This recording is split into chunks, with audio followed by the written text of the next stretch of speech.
Dr. Eric Kelly III and a host of phenomenal speakers from all around the globe for this 7-day virtual event that you don't want to miss.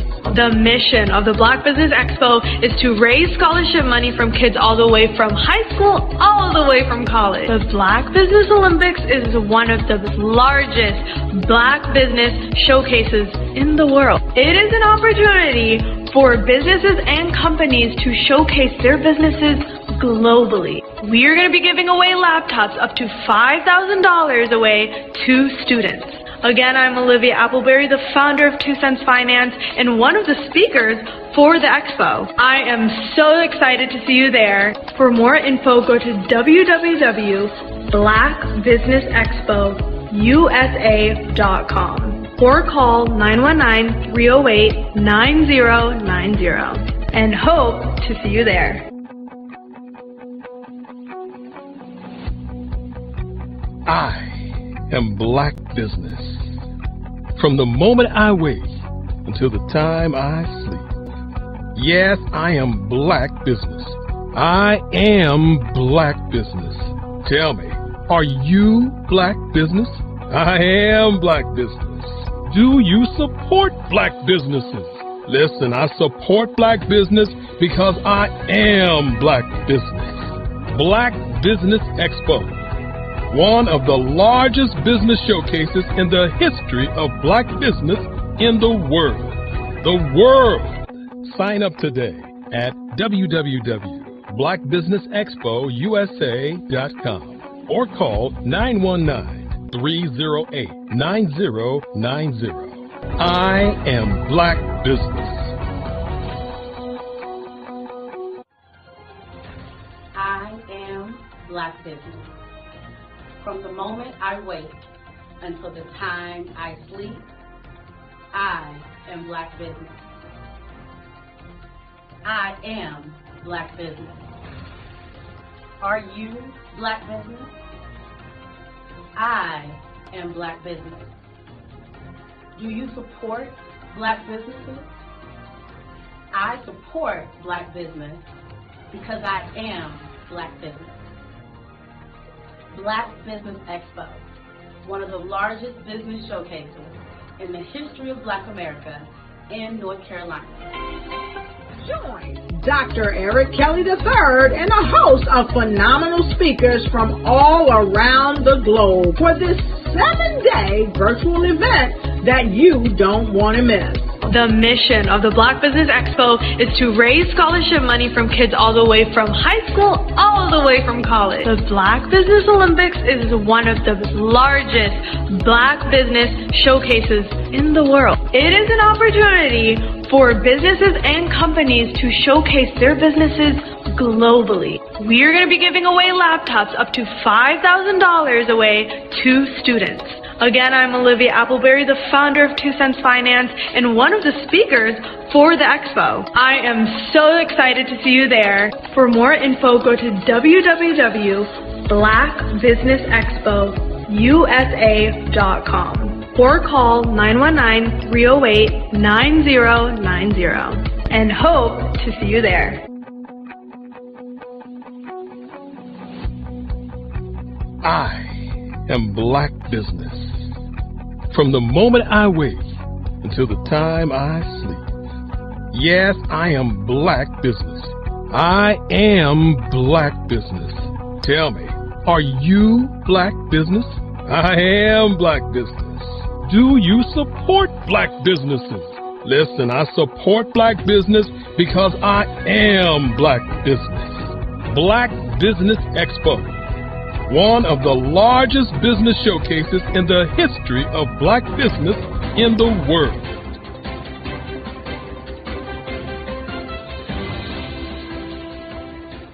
I'd like you to imagine with me, if you will, opening an app where you can collaborate with like-minded individuals from around the world, get inspiration and in-app tools to launch and grow your business, as well as share your knowledge and earn compensation, all in one app.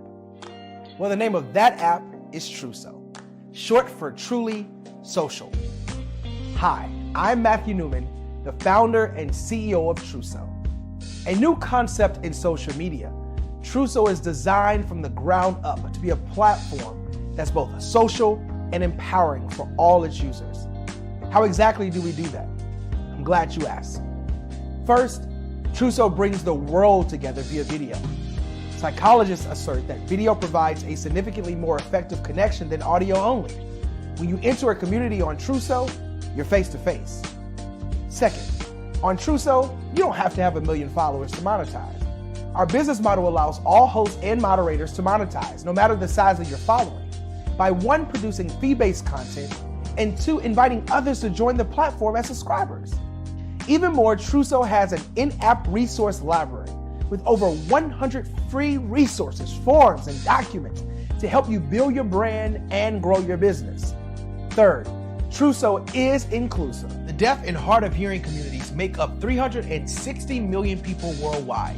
Unlike audio-only apps, Truso embraces this community, providing a networking platform that allows them to participate via video and closed captioning.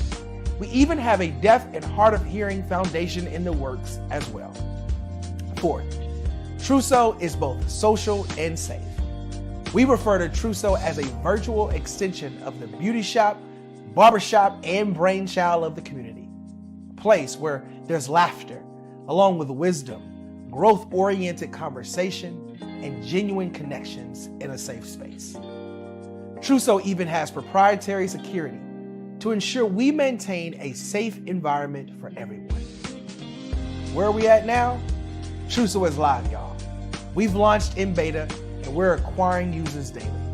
We have an incredible development and marketing team, plus amazing celebrity influencers at the table, helping us spread the word around the globe, beginning within the African diaspora and beyond by creating a safe space for growth, connection, and collaboration. We're truly excited about Truso. We've created something special for which there is a global market. And we invite you to embark on this journey with us as a shareholder. The future for Truso is truly bright. Join us and let's go there together.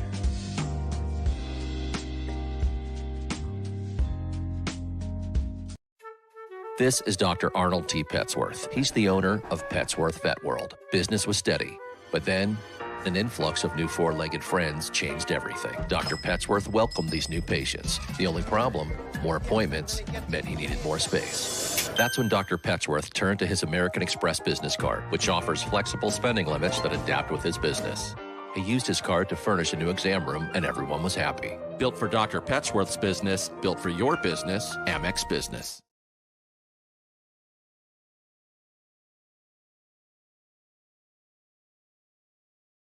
The Black Business Expo's mission is to raise funds for high school seniors going to college or K-12 entrepreneurs. This expo is a fundraiser for students. Please, you may go to www.blackbusinessexpousa.com to donate to the scholarship fund or use the Cash App at $BBXUSA. Our goal is to give laptops and up to $5,000 to 10 students. Students can register online at www.blackbusinessexpousa.com. Every dollar counts. Please donate to the Black Business Expo USA Scholarship Fund.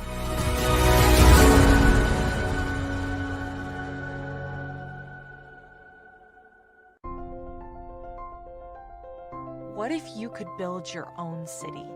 A place where every child can find nurturing people to help them achieve their full potential. A place where every adult can access job training support, where health education is abundant, where social justice ruled the land. A place without limitations. Welcome. You have arrived at STEM City USA. It is what every city should be. A safe and trusted community where you find people and resources to help you become everything you are and beyond. STEM City is unlike anything you have ever experienced. It is a digital twin of the world around you, only better. STEM City is about energy and soul renewal. It is more than a digital world. You can almost feel the power of live cultural events, music, and theater. STEM City promises a better future for children with caring mentors and hands-on activities with dedicated tutors to support our youth. STEM City is your passport to a healthy lifestyle with weekly events addressing our community's many issues.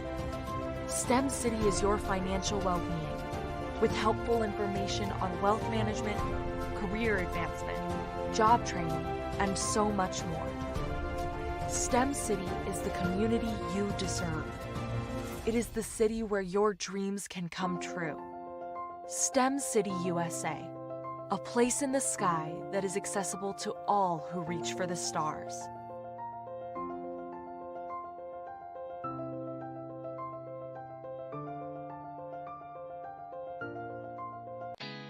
Did you know women represent just 3% of Fortune 500 CEOs and less than 15% of corporate executives at top companies worldwide? Have you wondered what the secrets are to getting into the top ranks, whether in the private or public sector? Do you want to figure out how to stop being held back in your career or passed over for promotion? Then you're in the right place. Hi, I'm Dr. Madeline Ann Lewis, President and CEO of the Executive Women's Success Institute. I have decades of experience in the military, the federal government, and corporate America, and my mission is to help women succeed and tap into their full potential. I want to reach 1 million plus women around the world to become the leaders they are meant to be. So if you want to move into a management or executive level position, or maybe you are a female veteran transitioning out of the military into business entrepreneurship, then reach out to the Executive Women's Success Institute at 301-693-3284. Let us get you on the fast track to success.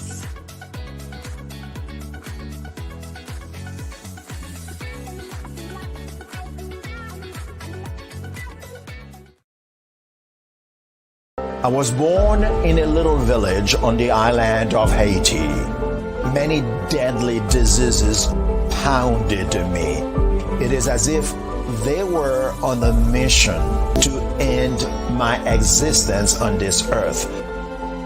I refused to give up. In 1983, I left Haiti and came to the United States of America. And I came with $5, 2 shirts. I didn't speak in English. I came to Atlanta. I got a job. I was a doorman. I was a doorman with a dream. What I used to come on stage. I'd rehearse this moment that I'm standing in front of you. That's the power of a dream. Maybe today is the day you begin acting as if you already have it. And then step out with full force. Take a risk. No condition is permanent. Don't let your situation distract you. You are chosen. You are called. You are born for a purpose in this life.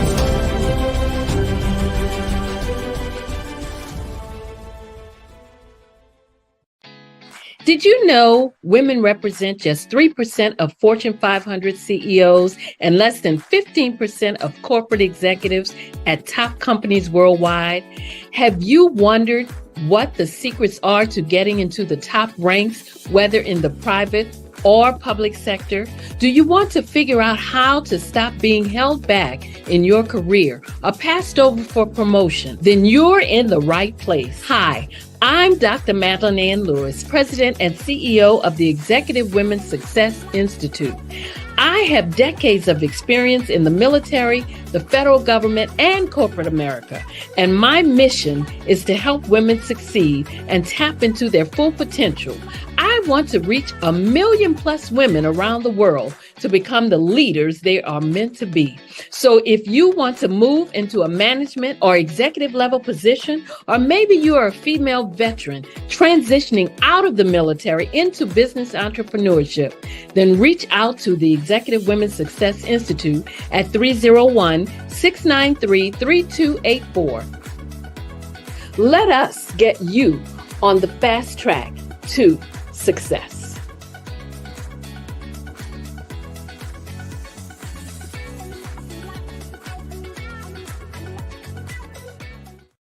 I'm Ramon Ray, founder of Smart Hustle Magazine and smallbiztechnology.com.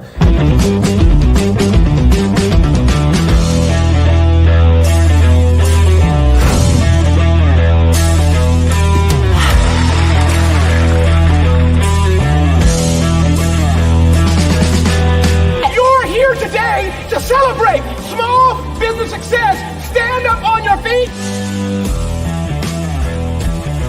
You rocked the house. Hey, thank you. It was amazing. Didn't we learn?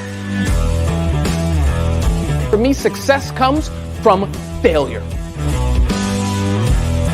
One thing not to do is shake somebody's hand like this.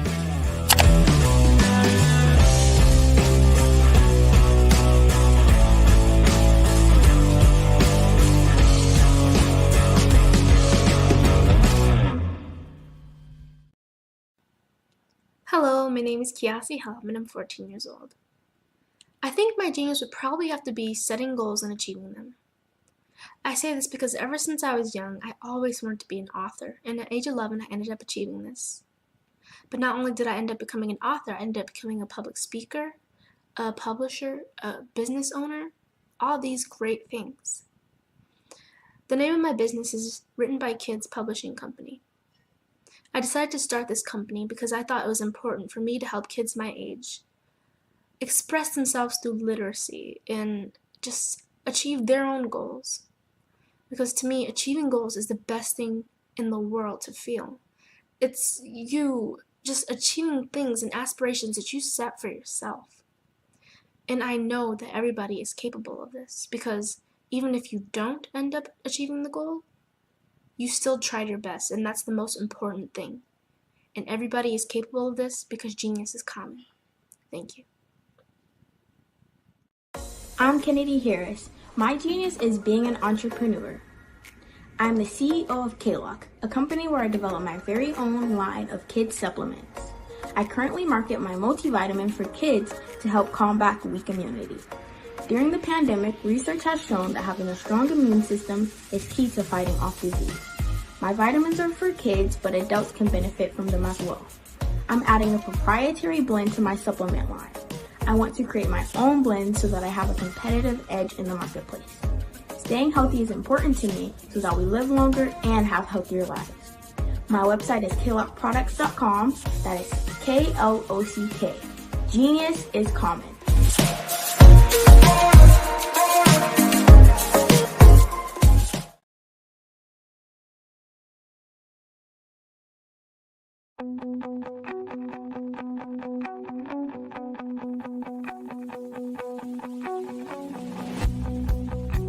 I am Black Business. From the moment I wake until the time I sleep. Yes, I am Black Business. I am Black Business. Tell me, are you Black Business? I am Black Business. Do you support Black businesses? Listen, I support Black business because I am Black Business. Black Business Expo, one of the largest business showcases in the history of Black business in the world. The world! Sign up today at www.blackbusinessexpousa.com or call 919-308-9090.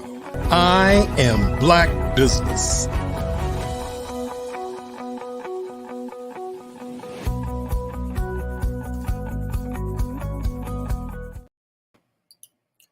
Good afternoon, business owners, entrepreneurs, thought leaders, and corporations. Welcome to the Black Business Network.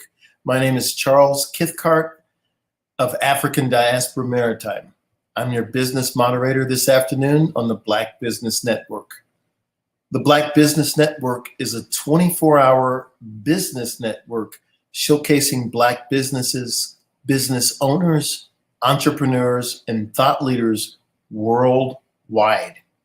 We have speakers from North Carolina, London, Singapore, Africa, Japan, and cities all over the United States.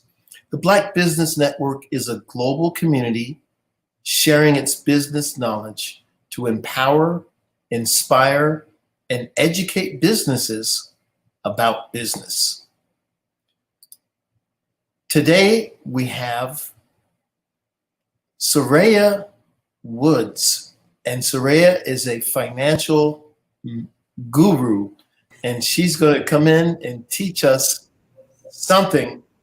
So we're all going to get rich. So stay tuned.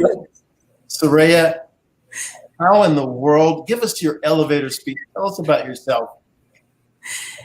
Hi there. It's actually Soraya. Thank you so much for having me. Indeed. So I am a life insurance agent / financial coach. I am in the process of becoming a financial advisor, and I am very, very intent on helping educate people who look like me on finances and how to build generational wealth. Most of us were not taught these things in school. And so it is my crusade to change that and to start changing the narrative for Black people and the things that we're able to accomplish in our lives. This is a fabulous, fabulous topic because we are a spiritual people. But if we don't get our dollars and cents right, we're going to be in more trouble. So as a Black person, what are some of the unique financial challenges or barriers that I may face when it comes to achieving financial security? Well, I think the biggest challenge / barrier is the one that we have in our own minds, to be honest. It's the one that was passed down to us from generation to generation. It is the thought that we're not capable of creating wealth or that we're not worthy of creating wealth. And it's an inherent thought process that I believe many of us have. I'll use myself as an example. When I was growing up, I grew up in Cleveland, Ohio, and I learned not much at all about money other than how to hustle for it and how to spend it, because I made it, so it was there for me to spend if I wanted to buy something. And that was the extent of my money knowledge. And so I spent my years growing up with that same mindset. So I spent frivolously most of the time because if I saw something I wanted, I bought it, but with no thought on saving money and making it work for me and making it grow. Brilliant, brilliant, brilliant. Are there specific, well, wait a second. I've got your questions here, but we have to this has to flow. Yeah. And what you're saying makes so much sense because sometimes we don't understand and we are trying to grasp and get all the things that we think other people have. And that makes us broke. One of the metrics I used was on payday, I said, you got to pay all your bills off or have a plan to pay those bills in a timely manner and then take care of all those things. And then at the very last, it was the fun stuff. If I could have fun. If I couldn't have fun, it was just no fun that weekend. Yeah. So, but I do see a lot of people so dressed up and fancy going out, and I suspect that they don't have much. Yeah. So Because you're we'd right. rather look good. We'd rather look good and show off for people who couldn't care less about us, rather than, worry about building wealth for ourselves, for our future, and for our kids and their future. So it is psychological. And the It biggest is. psychological thing is that we have to stop trying to impress ourselves, each other, and the greater world with what we look like and really have some solid, stable finances. And after you've done that for a couple decades, then you can get fancy.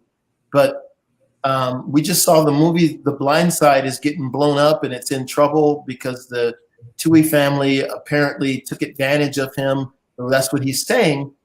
But that Tui family just sold their businesses for at least $100 million. Wow. Right. So this is big money. All right, now let's look at one of your. So are there specific life insurance policies or financial strategies that are tailored to the needs of Black individuals? So I wouldn't say that there are any specific ones tailored to the needs. What I will say is that there are specific ones that we should get versus other ones. So one of the things that I hear often, and often in the world of social media, is the pushing of whole life policies, IULs, and things like that. I don't want to bash anyone or anything that they produce, but I will say that those are typically not the best policies for what they're intended, the purpose they're intended to serve. Mm-hmm. So a lot of times they are more beneficial to the salesperson who is selling it rather than the person who is obtaining the policy. Okay. And they're typically sold with the idea of building wealth inside of the policy, having a savings account inside of the policy, being able to borrow from it, being your own bank. And these are the buzzwords that are thrown out there without telling people the trap that they're falling into in having these policies, which often comes at the risk of losing your money because the policy ends up eating itself from the inside out, or you're penalized on these monies that you end up borrowing from, you're taxed on them. And so there are different risks involved with these sorts of policies. So my crusade is a little bit different with the company that I'm with. Our crusade is to buy term and invest the difference. The idea here is to protect yourself while you are still young and building your financial stability and building your family and helping your family to grow, because during that time, a loss of income would be devastating. And simultaneously, you are creating generational wealth by building wealth in a vehicle that is giving you a high rate of return, so that by the time you reach your age of retirement, you can take that money out tax-free and be wealthy and not even necessarily need the insurance policy that you originally had during your younger years. And so that is the whole goal of what it is that we're doing. And that's what the wealthy do. And they continue to perpetuate that process, and they teach their young to do the same thing. They build trusts to protect everything. And we are not typically privy to that information. And so again, that's the crusade I'm on, is just to help disseminate that information to everyone. Right. This is fabulous information. I learned about trust not too long ago. What would you say is the retirement age these days? So I love that question. And my favorite answer is retirement is not an age, it's an amount. And that's just the reality of it. So whenever you build yourself up to a financial status of being able to retire comfortably without having to worry about running out of money during that process, or have to worry about returning to work, then retire. Because what I can promise you, had I known all of this stuff when I was in my younger 20s, I would be retired today at 48 years old. But that is not the case. And I am just now learning these things and, starting to make my way. And so I would say, though, to answer your question, typically the age is around 62 and a half to 66 years old. However, with the vehicles that we typically help people to build their income in, they can start withdrawing their money tax-free at age 59 and a half. Got it. Okay. So how can I ensure that my life insurance coverage adequately protects my loved ones and addresses potential financial disparities that I may face as a Black person? So two ways. So one, I kind of already mentioned, is the fact that insurance was designed to be an income protection. So while you're building, if something were to happen to one of the breadwinners in the home, the family wouldn't be as financially devastated with a policy in place as they would be if they didn't have the policy in place. So that's one way. The other way is the types of policies that we carry will allow you to utilize money within the policy should you be faced with a life-threatening illness along the way. So let's say you purchased a policy today, and 5 years from now, you developed a life-threatening illness. Well, what we allow you to do versus borrowing from that fund and being penalized and taxed on it and having to pay it back is that we allow you to access up to 70% of the amount of your policy to use for your treatments and things like that to help you get better. Because the reality is, oftentimes people don't survive life-threatening illnesses that they could otherwise survive because they don't have the money to access to be able to afford proper care or the best care that they're able to get. And so that's one of the things that our company stands on, is being able to provide that benefit to our clients. Fabulous, fabulous, fabulous. What are some common misconceptions or myths surrounding life insurance and financial planning, specifically for Black people, that we should be aware of? So one of the biggest myths out there, and you hear it all the time, is that the rich keep getting richer and the poor keep getting poorer. And I'm sure I've said it many times. I'm sure you've heard it many times. The reality is the rich just know what to do. They were properly educated, and most of us were not. And so I would say that that's the biggest misconception. Again, that just lies in education. Knowledge is power, and knowledge with execution actually is powerful, more powerful. And so the goal here is just to educate people properly. One of the tools that we use to help educate people is called the Rule of 72. Charles, have you heard of that rule? I have not. Exactly. Most of us didn't, but it's as simple as fourth grade math. And all that rule states is that you take your interest rate divided by 72, and that will tell you the approximate amount of years it will take for your money to double. Simple as that. Fourth grade math. If those of us who never learned this had learned this in school, more of us would be wealthy today. This is true. This is true. You know, it's a shame. I mean, I see a little speckle of gray hair in me and a little speckle of gray hair. And the fact is, this is when we should be wise now, but we're learning late because the mechanism and vehicle wasn't set up, just like you mentioned. So we can't get mad, but we have to learn it now and start to make this part of our conversation. Exactly. So are there any relevant statistics or data that highlight the importance of life insurance and financial planning for Black individuals? Not heavy ones, but a couple that I did find, and this was listed by Forbes. I'm going to read it, and it just says that 22% of Blacks value life insurance as a way to pass along generational wealth. Now, that to me is a very low number. Sure. 22%. I really want to see that number grow. And again, that just comes along with having conversations like this and opening up the platform for people to be able to have this type of dialogue. Another one that I found stated that insurance for Black Americans is on the rise, though. And so according to a 2022 report, Black Americans are the most likely group to own life insurance, and they're at around 56%. So that actually made me really happy. However, it's kind of a double-edged sword because the majority of that number are obtaining those policies that I spoke about earlier that are not really benefiting them. So they're getting into the game, but they're being directed into the wrong part of the game. Yeah. Intentionally. Yeah.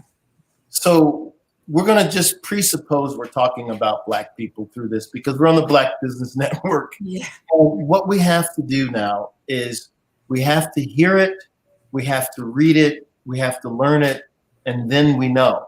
But if we're just hearing one or two people tell us something, it's wrong, right? So what are the effective strategies to build the generational wealth as it comes to life insurance? Literally as simple as I stated earlier, it's twofold. It is buy your term policy so that your income is protected and that you can not borrow against it. You can take money from it if you need to, should you be faced with any type of illness along the way, and then build your retirement account so that you can create your wealth for the future.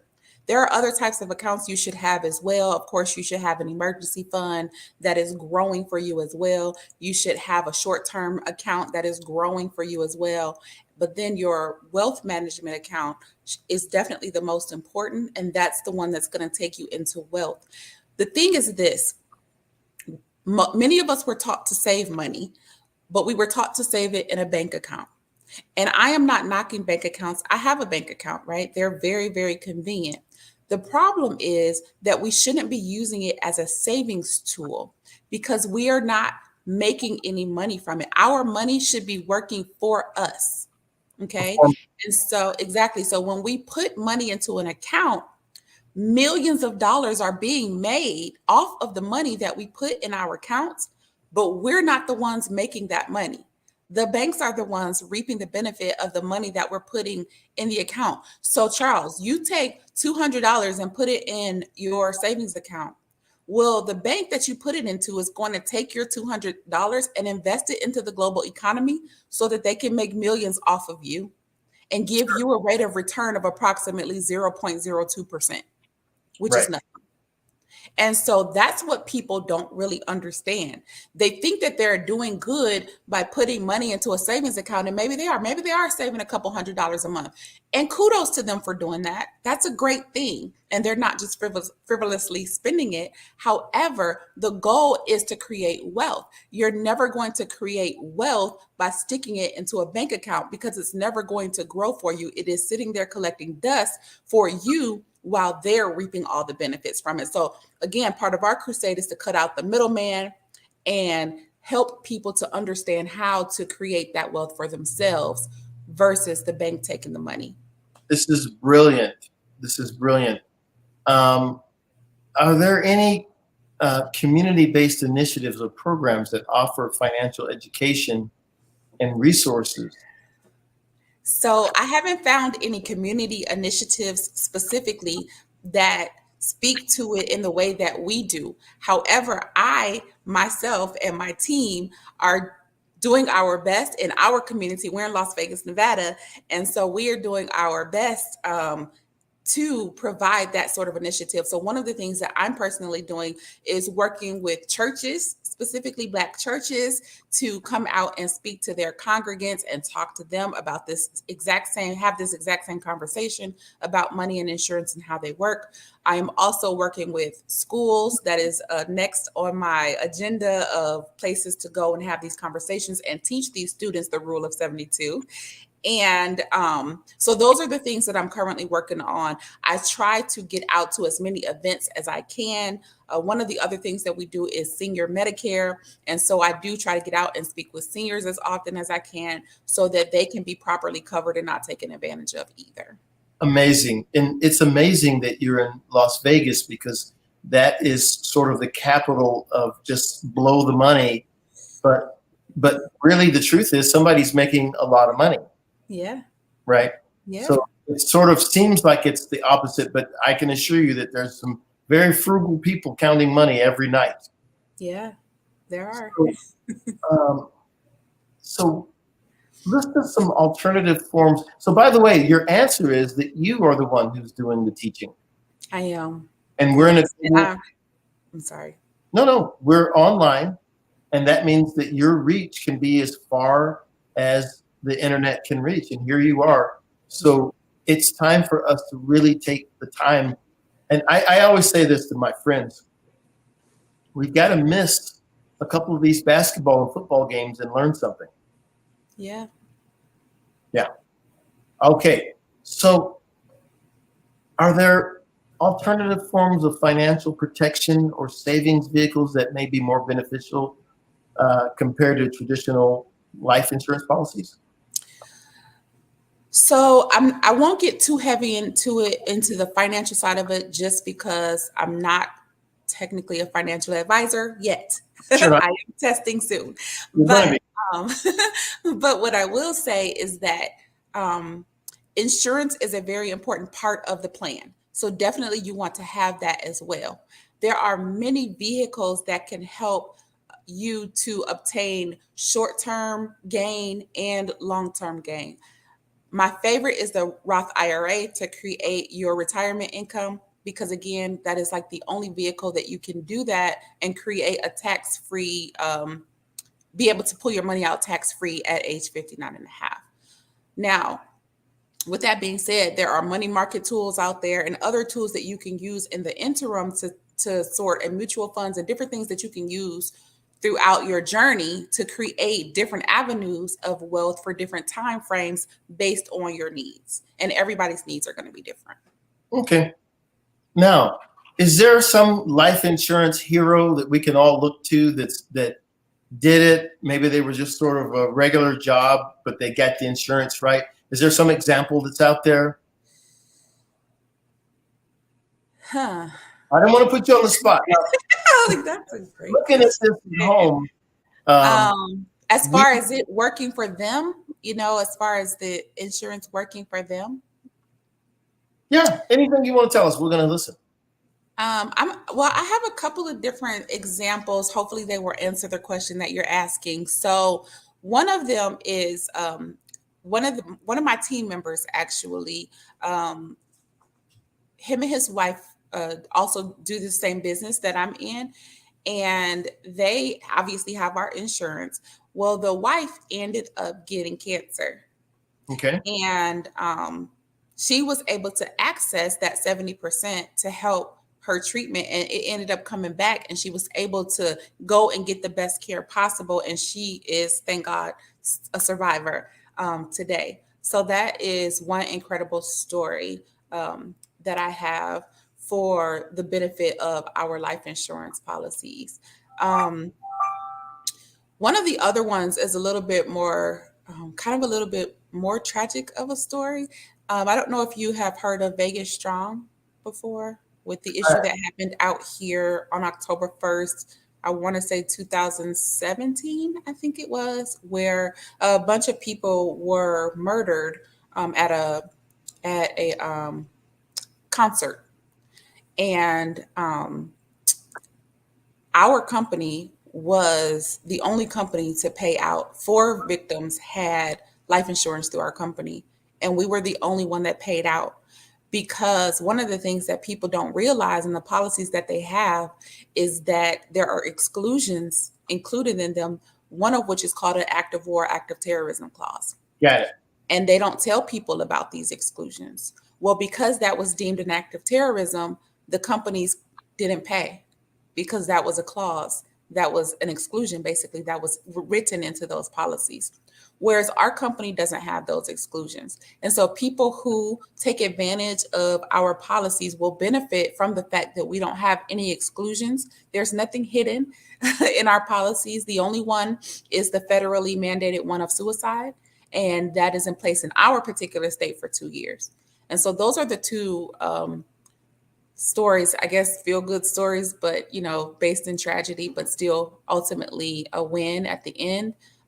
For the people who had the policies in place that they needed to have versus ones that weren't doing them any good. And so that's part of it too. People get sucked into these policies with these grandeur promises, and they don't tell them everything, and they don't tell them about the things that they're excluded from.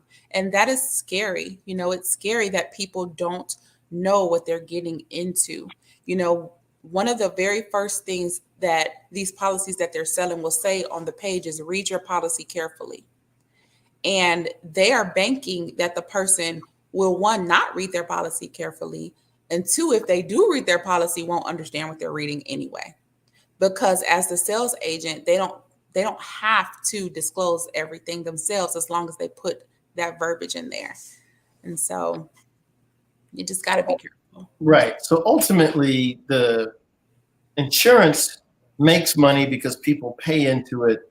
And then they say, look, we're banking that these big disasters don't come that we're liable for. And then when something that the normal thing, because everybody's going to die, will pay out. But then by the time you're gone, no big lump sum. But we need to be covered, because if we're not covered, we can deplete our resources or not get the treatments that we need. Exactly. And the thing is, I know that you've seen like the GoFundMe's. I see them all over social media, the car wash signs, the bake sales, and the things that people do when a loved one dies. And here's the reality of the matter, Charles. Like you just said, the only guarantee in life is that none of us are going to make it out of here alive. not one of us. And so it's funny to me and sad how we will run out and insure our cars because somebody told us that we have to, right? We will insure our cell phones. We will insure our laptops and our homes. And on the off chance that something happens, we don't insure our cell phones when we purchase it and go outside and chuck it across the parking lot. You know what I mean? Right. It may or may not break. Our lives, though, are the one thing that is going to get lost at some point. None of us know when, where, or how. I had a godson that passed away in June, 16 years old, went to sleep and didn't wake up. None of us expected that, Right. And so the thing is, we never know when or how. People leave every day and don't make it back home at the end of the day. And so you don't know. I just passed an accident yesterday where the white sheet was up because somebody didn't make it. And so the thing is, guys, you don't know. And so you have to be protected because your family is going to be in a worse position if something happens to you. And so the reality of the matter is, do you want to leave your family in a better, same, or worse position when you're gone? You don't want your family to have to go begging for money to bury you. Funerals are expensive, extremely expensive. But not only that, with death comes debt, period. It doesn't matter if you're quote unquote debt free. There is always something. And there are always going to be bills that are left behind that your loved one is going to have to take care of or continue to maintain without your income being present any longer. And so we have to be, more diligent and more knowledgeable of these things so that we can create the proper platform so that our families are protected. Well, this is brilliant. As I'm listening to this, one of the things that I'm sort of thinking about is that the idea of getting married and partnering in, and that the children will take over and carry forward like a relay race what we've achieved. Yeah. Some of us have grown up where it was sort of like, all right, you're 18, goodbye, we'll see you. And it's sort of like other families, they sort of stick close and then they keep building wealth. And I think these lessons we have to relearn. But we were coming from, I don't want to say complete poverty, because we did have Black Wall Street in Oklahoma. Right. But we've got a mind, it's in the mind, as you mentioned earlier today, that we've got to start to look at this. Yeah. Let's see here. What role does the credit history and credit building play in achieving financial security? And how can life insurance policies help in that regard? So I would say that the two are pretty separate entities. But to speak to the first part of what you were asking, just kind of based on what you just said, if you think about the fact that we are going to be leaving someone behind to carry on the torch, we want to create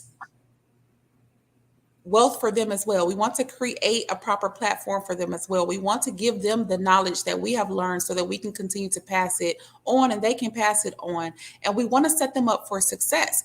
That's what other cultures do. They set their young up for success. And so credit plays a huge part in that, because the reality is, whether or not we want to rely on credit, credit is a big part of what makes this world go round. And so we want to be in a secure place with our credit.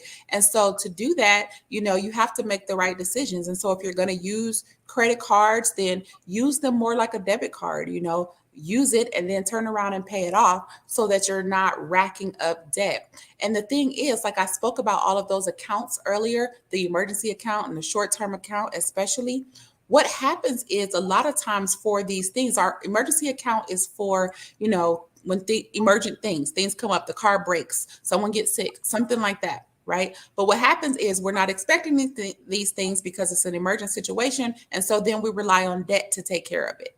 Or we go into debt or loan or credit card to take care of it. Same thing with the short-term account. We want to go on vacation, or we're having a wedding or the kids' graduation or something like that. And again, even though we knew that was coming, we still didn't properly plan for it and have those accounts set up. And so we end up relying on, again, debt to take care of it. So once we come back from that amazing vacation, we come back to a lump of debt that we have to now figure out how to get out of. And it's just, again, the mindset and the way that we were taught and the way that we think about things. We have to change the narrative and change the way that we think so that we better prepare and properly plan so that we're not stuck having mouths of debt and then leaving that debt left over to our kids and that mindset of debt to our kids as well. But life insurance, like I said, is its own entity. That's its own separate entity. It doesn't really tie into credit. And I don't want anybody to fall into the trap of linking those two things together. Got it.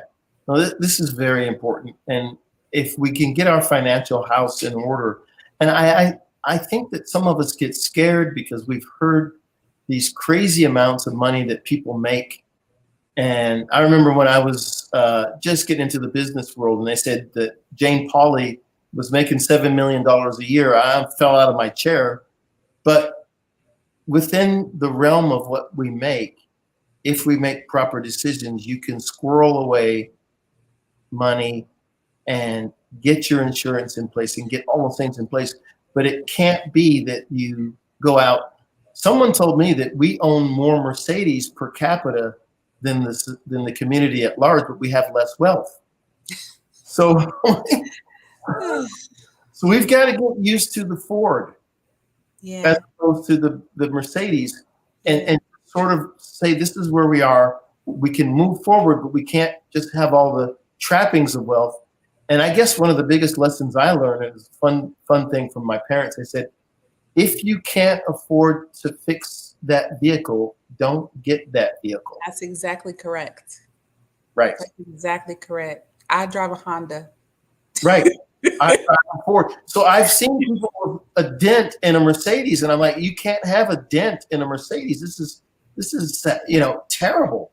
Yeah. If you have a Mercedes, that means you've got enough to get the dent out. Yeah.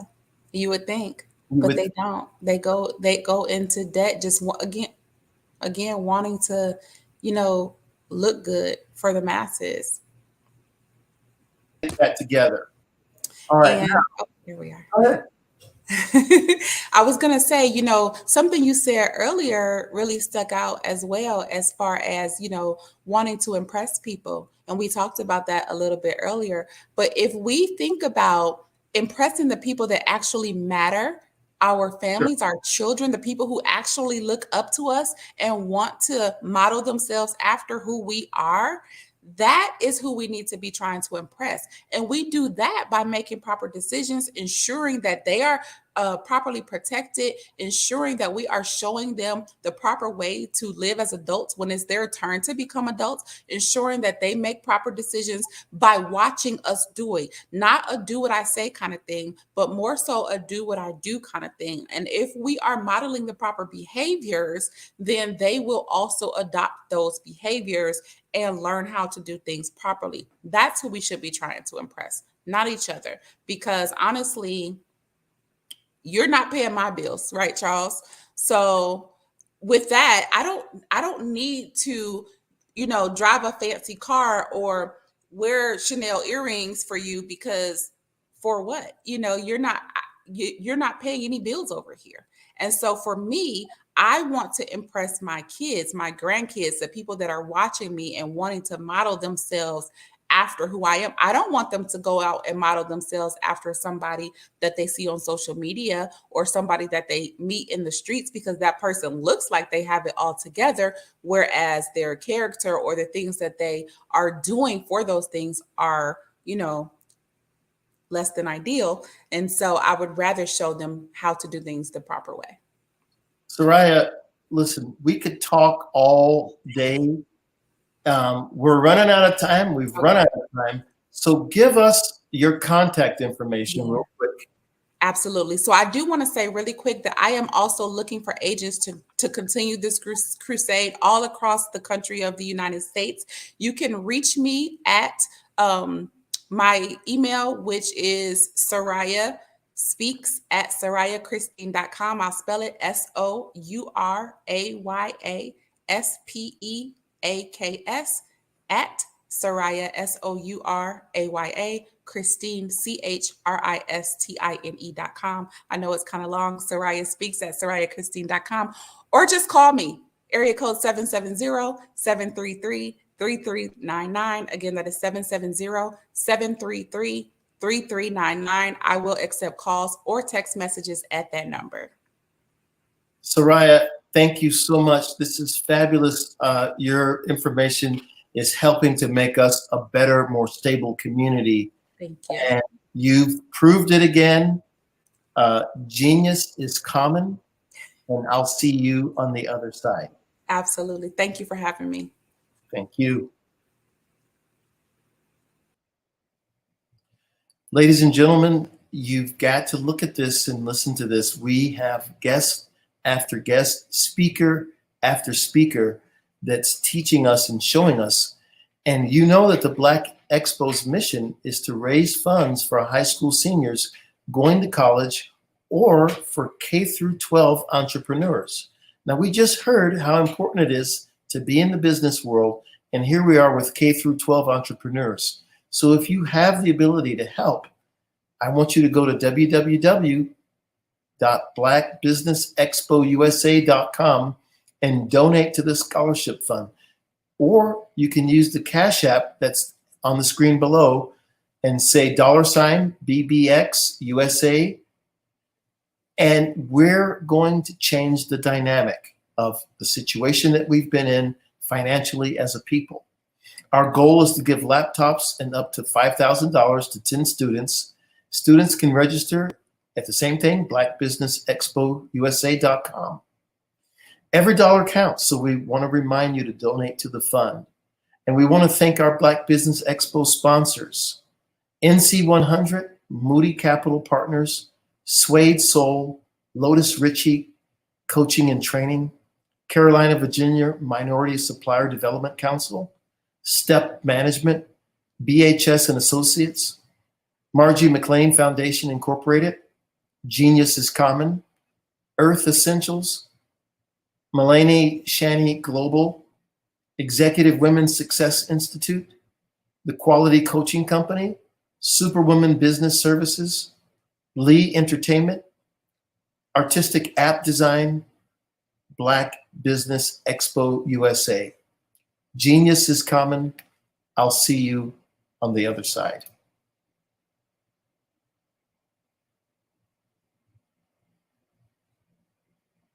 Hey guys, my name is Caden. I'm the CEO of Caden Teaches, and my genius is teaching kids about financial literacy. Throughout my financial products, such as my financial flashcards, my activity book, and my newest project, my financial bus, which I bought. And on the bus, it has a mock bank where kids will learn how to deposit and withdraw money, a mock grocery store where kids will be able to learn how to have a family budget, and a mock stock exchange where kids will even be able to learn how to invest in stocks. Now, I decided to start teaching kids about financial literacy because I find that most kids graduate high school without even knowing the basics about financial literacy. And I feel if I were to teach kids about financial literacy, that I would be able to help kids tap into their genius. And I actually learned about financial literacy to my dad because I would go to business meetings with him and I would always see that they were talking about financial literacy. And at that point, I didn't understand what financial literacy was. So I took it upon myself to learn about financial literacy and teach it to kids in a way that they could understand. But I want you guys to help me help kids tap into their genius by going to my website, cadenteaches.com, and you can sew into me in my financial bus by going to my GoFundMe link. And remember, if Caden can, you can too, because genius is common.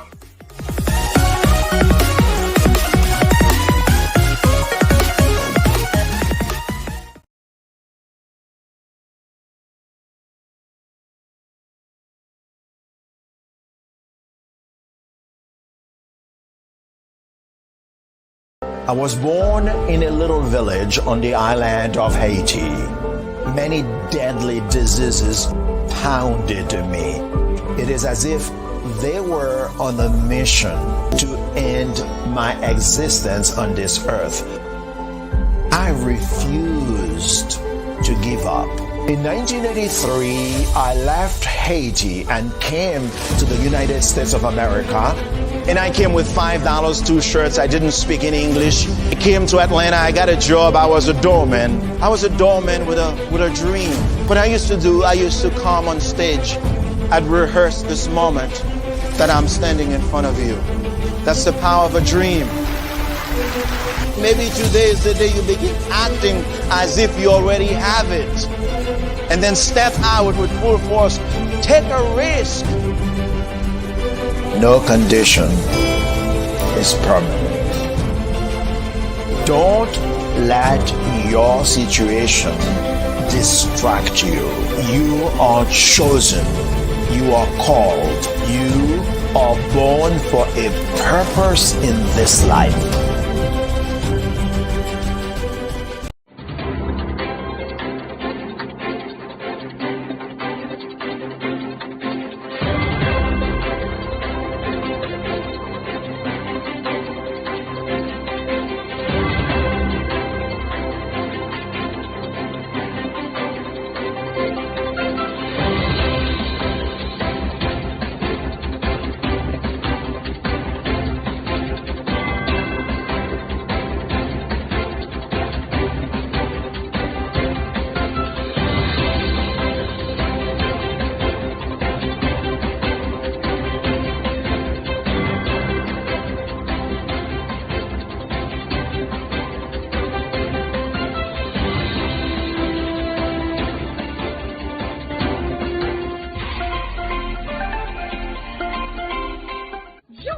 Dr. Eric Kelly III and a host of phenomenal speakers from all around the globe for this 7-day virtual event that you don't want to miss. The mission of the Black Business Expo is to raise scholarship money from kids all the way from high school all the way from college. The Black Business Olympics is one of the largest Black business showcases in the world. It is an opportunity for businesses and companies to showcase their businesses globally. We are going to be giving away laptops up to $5,000 away to students. Again, I'm Olivia Appleberry, the founder of 2 Cents Finance and one of the speakers for the expo. I am so excited to see you there. For more info, go to www.blackbusinessexpousa.com or call 919-308-9090 and hope to see you there. I am Black Business. From the moment I wake until the time I sleep. Yes, I am Black Business. I am Black Business. Tell me, are you Black Business? I am Black Business. Do you support Black businesses? Listen, I support Black business because I am Black Business. Black Business Expo, one of the largest business showcases in the history of Black business in the world. The world! Sign up today at www.blackbusinessexpousa.com or call 919-308-9090. I am Black Business. I am Black Business. From the moment I wake until the time I sleep, I am Black Business. I am Black Business. Are you Black Business? I am Black Business. Do you support Black businesses? I support Black business because I am Black Business.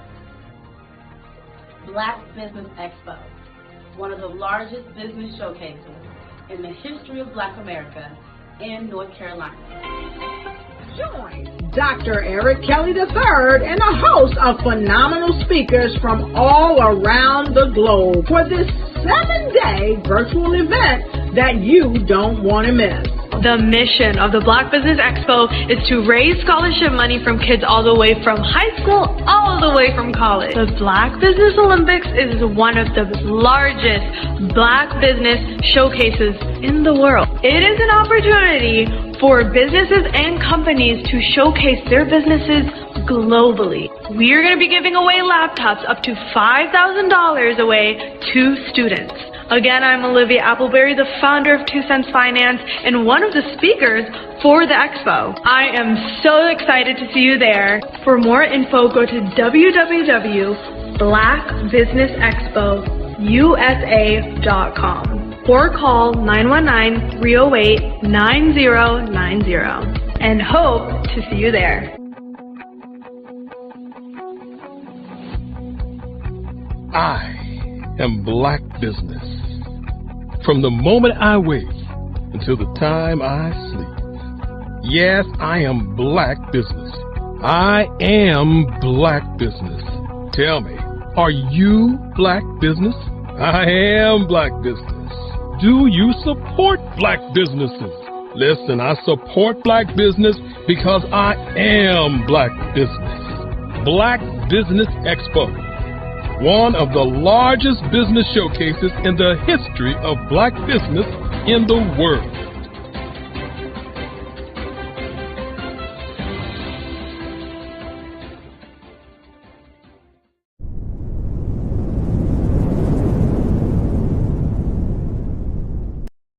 I am from Washington, D.C., but I was raised in Durham, North Carolina. I came to Durham when I was about 5 or 6, and then I traveled back and forth to D.C. because it's where my people are from.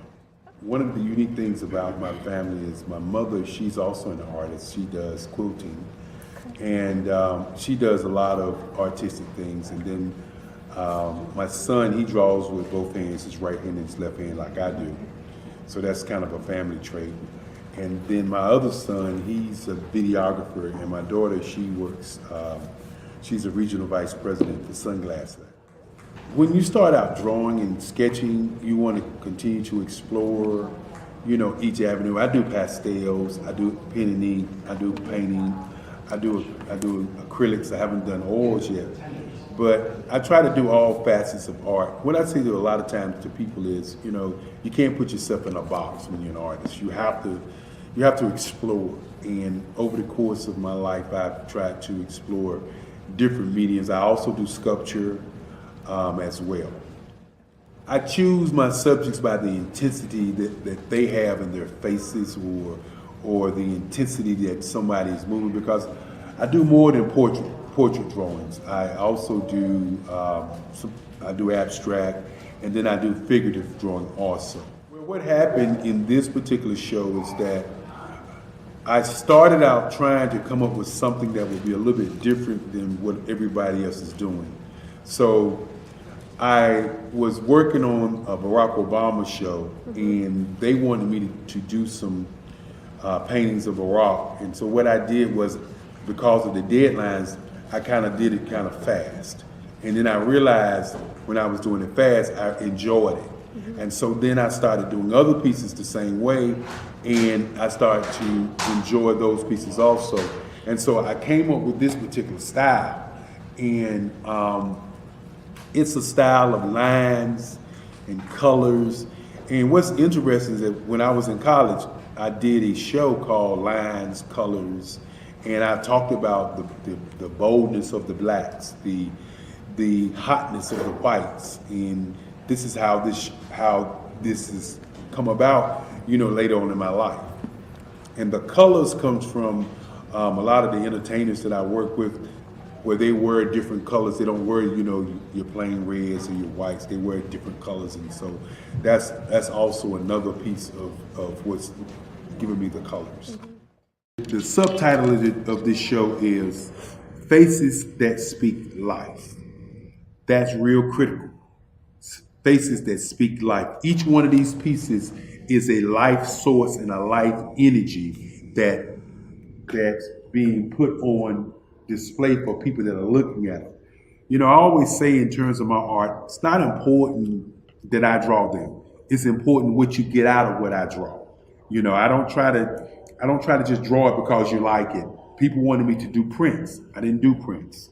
You know, people asked me to do different people, but the people that I choose are people that make a difference in the lives of people in the world. So the human landscape idea was, again, as I say, the lines represent your emotions, it represents your ideas, and it represents your journey as a human being. And that's why you get the different pieces and the different looks. And as you notice, I try not to do one look that looks alike another look. And that's what's the most important part of this show.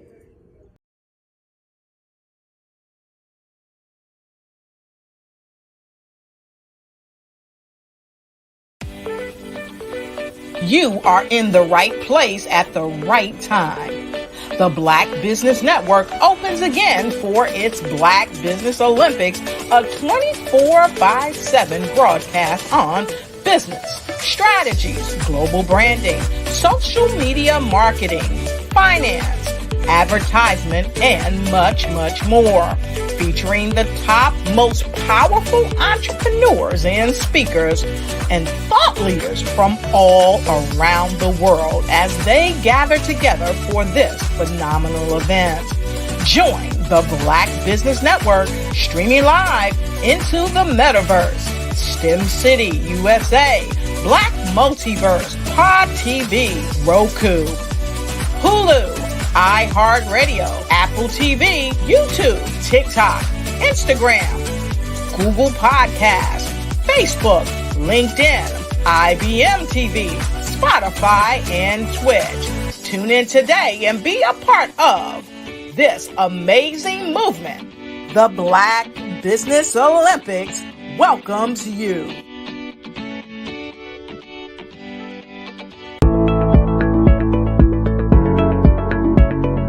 Prepare for what's coming and dominate in economic winter. Stand strong and thrive by showcasing your great products and services globally through the Black Business Network and Black Business Olympics. The Black Business Network has showcased over 2,000 companies with over $7 billion in sales each year. Over 10 million attendees have viewed the rebroadcast each month.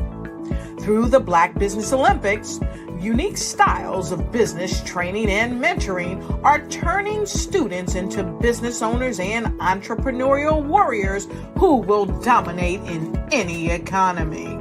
Gain the ultimate advantage of the Black Business Olympics, 7 days of unbelievable topics and speakers speaking around the globe. Donate your time and experience to provide expertise and scholarships to students worldwide and change the world. Now, more than ever, new insights, tools, strategies, and capabilities are needed.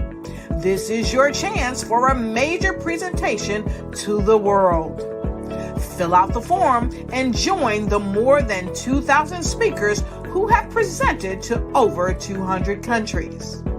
Join the Black Business Network streaming live into the metaverse, STEM City, Black Multiverse Enterprises, Hulu, Amazon, YouTube, iHeartRadio, Apple, Facebook, LinkedIn, Pod TV, IBM TV, Spotify, and Google Podcasts. Sign up today. Spaces are limited, and we will see you there.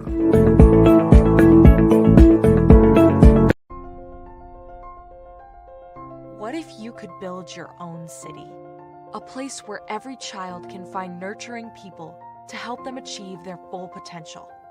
A place where every adult can access job training support, where health education is abundant, where social justice ruled the land.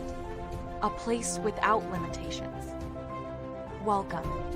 You have arrived at STEM City USA. It is what every city should be. a safe and trusted community where you find people and resources to help you become everything you are and beyond. STEM City is unlike anything you have ever experienced. It is a digital twin of the world around you, only better. STEM City is about energy and soul renewal. It is more than a digital world. You can almost feel the power of live cultural events, music, and theater. STEM City promises a better future for children with caring mentors and hands-on activities with dedicated tutors to support our youth.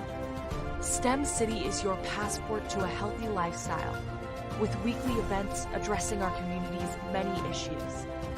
STEM City is your financial well-being with helpful information on wealth management, career advancement, job training, and so much more. STEM City is the community you deserve. It is the city where your dreams can come true. STEM City USA, a place in the sky that is accessible to all who reach for the stars.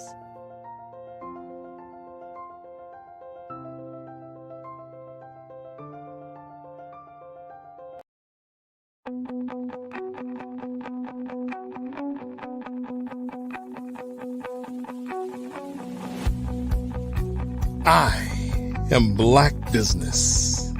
From the moment I wake until the time I sleep. Yes, I am Black Business. I am Black Business. Tell me, are you Black Business? I am Black Business. Do you support Black businesses? Listen, I support Black business because I am Black Business. Black Business Expo, one of the largest business showcases in the history of Black business in the world. The world! Sign up today at www.blackbusinessexpousa.com or call 919-308-9090. I am Black Business.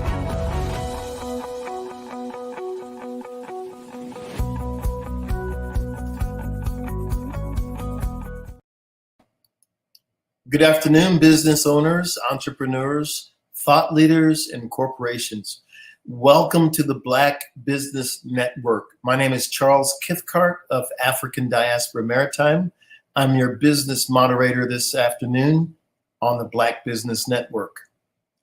The Black Business Network is a 24-hour business network showcasing Black businesses, business owners, entrepreneurs, and thought leaders worldwide. We have speakers from North Carolina, London, Singapore, Africa, Japan, and cities all over the United States. The Black Business Network is a global community sharing its business knowledge to empower, inspire, and educate businesses about business. Today, we have Miss Erica Jo Robinson, the Jersey girl living in Virginia.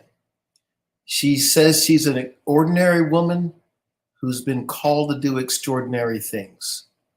And she has been through many struggles, many victories, many challenges that have molded her and made her strong and viable. She gives the analogy about grapes being crushed to become wine. Olives have to be crushed to have the great olive oil that we all love. And her faith has helped her to overcome some health challenges. And it seems that when things were just opening up and getting great, that she came closest to death. She had neoplasm of the appendix, and she's done it all. So Miss Erica Jo Robinson is a best-selling co-author of her story, an anthology of book collection with Carolyn Wilson. She's an aspiring public speaker and point of light. She's been trained and fortified by life lessons and finally feels free to step forward. And so without any further ado, ladies and gentlemen, Miss Erica Jo Robinson. Hello. Welcome. Hi, how are you? Well, fine. How are you? I am fantastic. Thank you so much for asking. You know, when I read your introduction and whatnot, and you told me about all these struggles and whatnot, and I look at you, you look so fresh and full of energy. I don't think anything's happened to you. Oh man, it is a double-edged sword, believe me when I tell you. I appreciate your compliment. It is nothing but God. I cannot take any credit for it. When you've been through some things and you come out not even smelling like smoke, you've been through the fire. And so I I appreciate that. Yes. understand. So now you got two things here. You say you're a Jersey girl living in Virginia. So Yes. where are you located? I am in Henrico. Yes. And for those of us that aren't familiar with that, where is that in the north, south, and east and west of Virginia? Well, I've never been that kind of girl, but I can tell you I am on the cusp of Richmond. Understood. Right on the cusp. Yeah, Got right it. on the cusp. Got it. Yeah. Got it. And so Jersey was where you're from. So you talked about that a little bit. Yes. How did Jersey impact you? How did Jersey impact me? Yes. Man, Jersey gave me the grit that I needed in life. Real talk. Jersey was the foundation for, I believe, everything, everything that I went through. When I was coming up in school, fighting was a rite of passage. It's just what it was. So Jersey has really fortified me and kind of set me off. Jersey and my mom, I'm not even gonna lie, my mom's a tough cookie. So are we looking at the Mike Tyson of Jersey elementary school?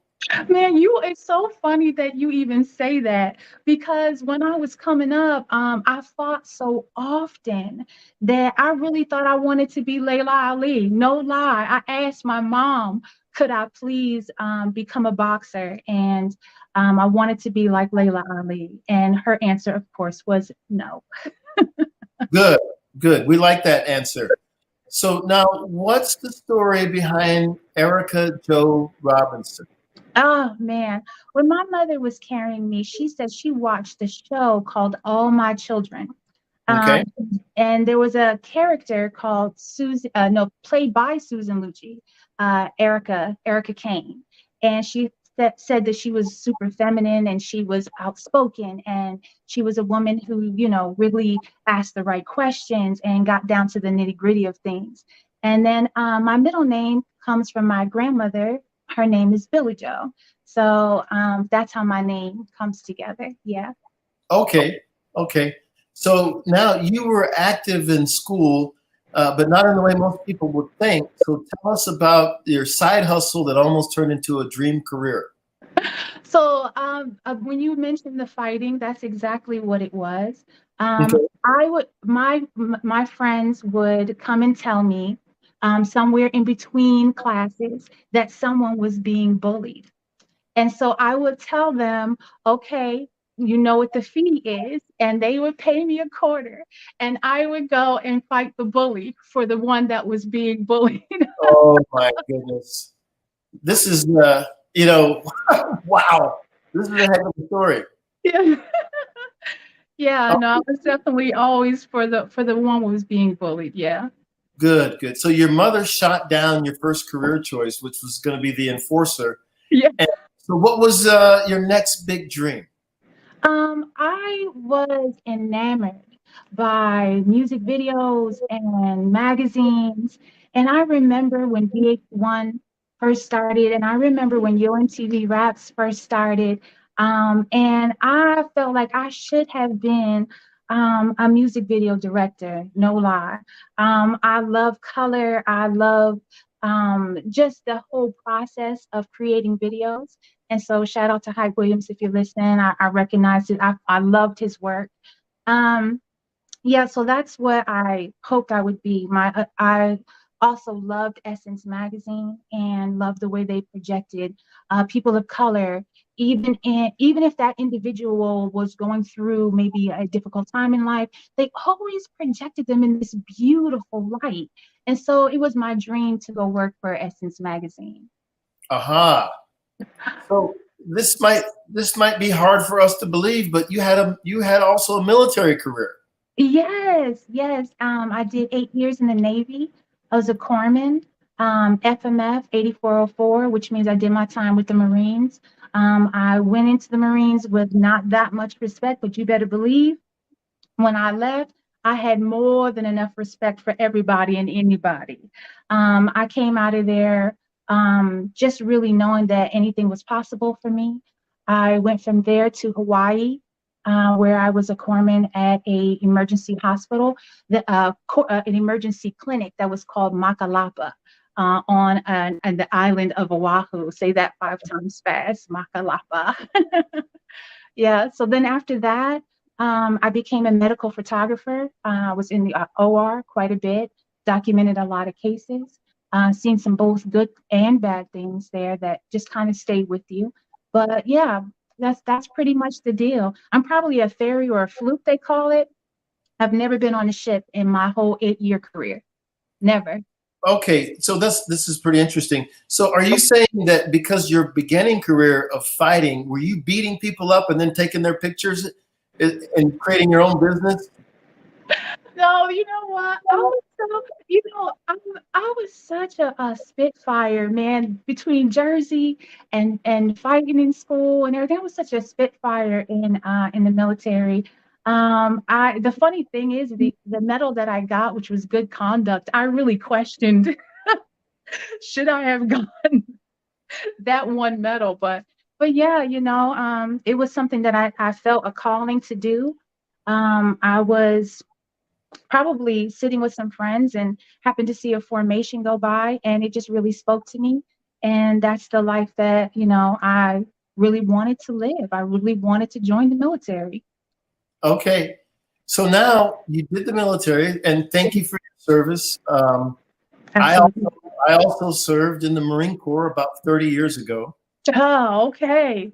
I don't remember seeing you beating anybody up, but I'll have to look back at my notes and see if that was good. Oh man. You had an impactful moment with a major magazine publication that changed the image of yourself. Share this experience. Yes, it is the moment that I fell in love with Essence magazine as a young girl. I was with my mother and my grandmother on my father's side, Maxine Webster, God rest her soul. She was always, her house was always so beautiful and picturesque. And she had a planter full of magazines. And the very first one facing me was an Essence magazine with Iman on the cover. I was so impacted by this. My first thought was, oh my gosh, Black people really are beautiful. And that statement comes from the idea that I'm sorry, my grandson's trying to come here. His grandma talking. But that idea really came from me growing up in predominantly Caucasian schools and always being aware of the fact that I was Black in these schools and that I was judged for my skin color, and 9 times out of 10 negative. So I was surrounded by my family, of course, but no one was really like the high fashion that of Essence magazine. So when I saw that Essence magazine became my Black community, along with Ebony and Hype Hair and Jet, they were my secret place where I learned so much about femininity and strength and power and Blackness. So yes, that was my impactful moment. I love it. I love it. So what popular TV show influenced your first 2 businesses along with magazines? Okay, so remember I said that I loved music videos, right? And so I was always watching them. 106 in Park was the blueprint for ITM Live, one of my first businesses, where we went and we would gather artists and give them a platform to perform and to practice. And I really enjoyed 106 Parks. I really just sat down because I had no way to, at that time, I had no way to learn about that business from behind the scenes. All I had was what everybody else was seeing on TV. So what I did was I would just sit down with a pen and paper and just write down every single thing that was happening, from the opening of the show, the number of videos, the way they spoke, what they spoke on. I just really modeled ITM Live after that. Okay. Yes. So what do ITM Live and G1 stand for? ITM stands for Inside the Music, and G1 stands for God First. Oh, okay. Okay. How did you find the artists for ITM Live and the contents for the G1 magazine? Yes. We would find these underground hip hop places, like where people were performing. And we would find these hip hop artists that were Christian artists that were bold enough to perform in a secular venue. And that brought like an incredible swag, because at that time, hip hop wasn't accepted in the church. It was just really frowned upon and really looked down on. But we knew that hip hop was the way to reach the youth. And so that's how we did that.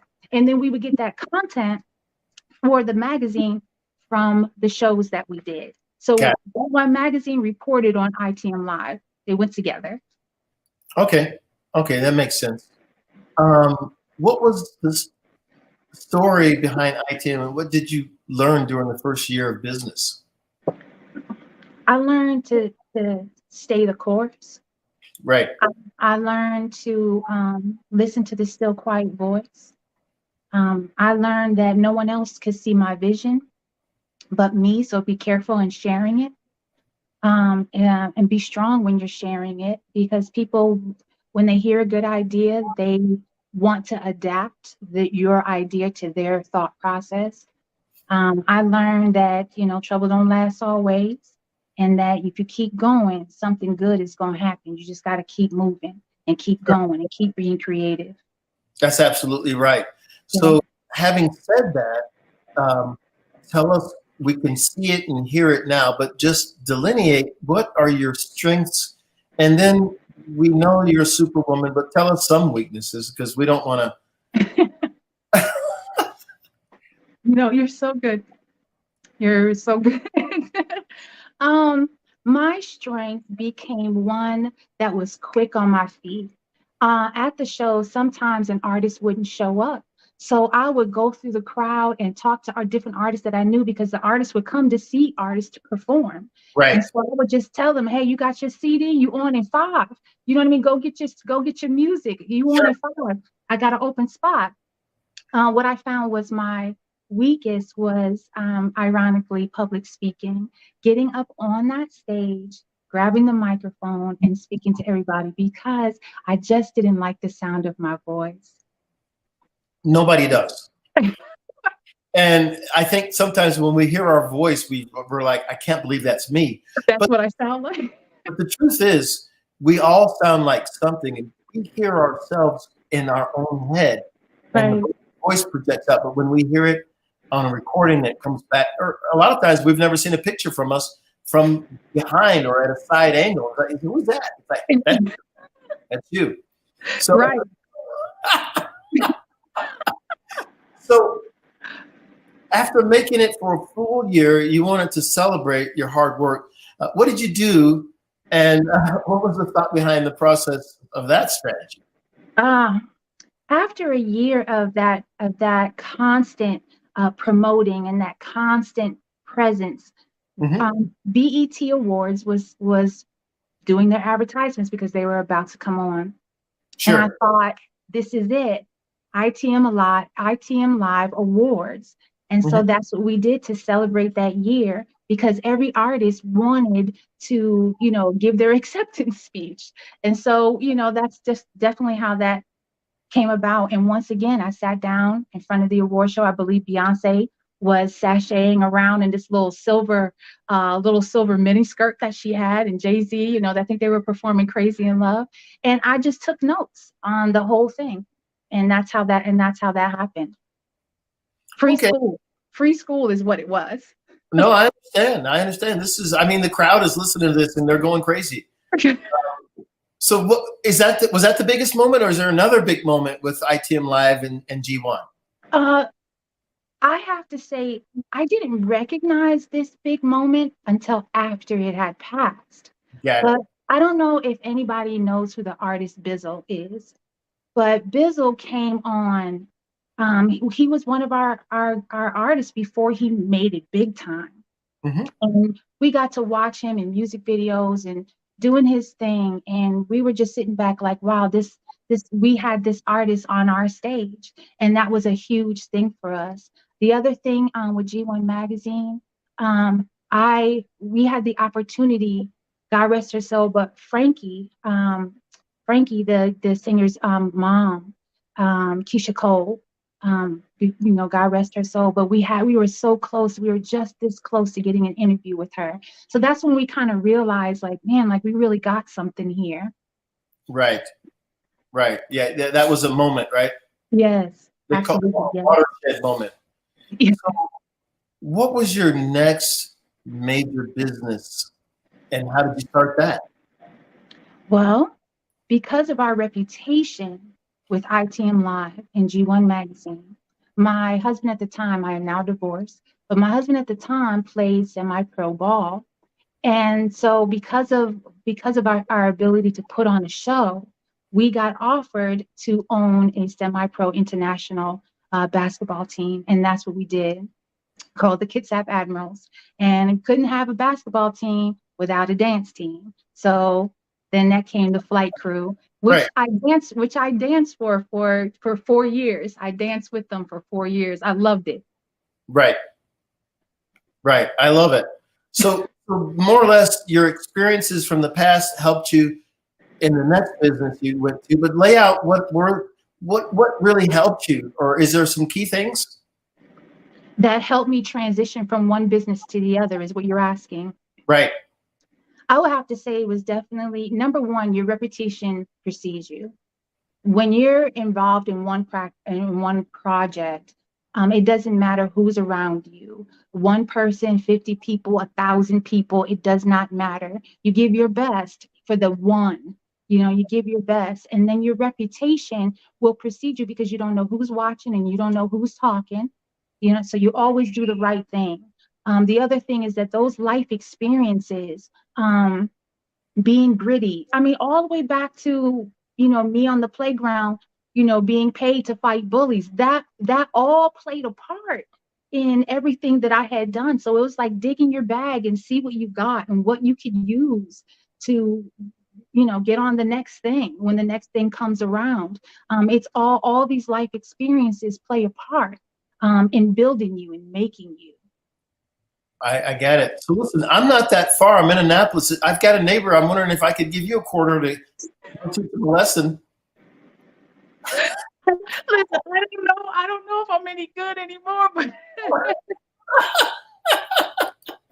oh my goodness. Yeah, that was me. Me. So you didn't like to speak and get up there, but then what skill did you have to develop in the new business that you thought you got away with in the last? And that is public speaking. Yep. Public speaking is what I thought I was able to get away from and not have to face. But that basketball team needed promoting, and we needed fundraising, and I needed to go out and really impress the people with a fantastic basketball team to get funding, and that led to going to the city government and applying for a grant for marketing, and we landed that grant, and it was fantastic and awesome that we got money from the city to market. We were recognized in that form and fashion, as a tourist attraction for the city. So I had to speak. I had to get on that microphone.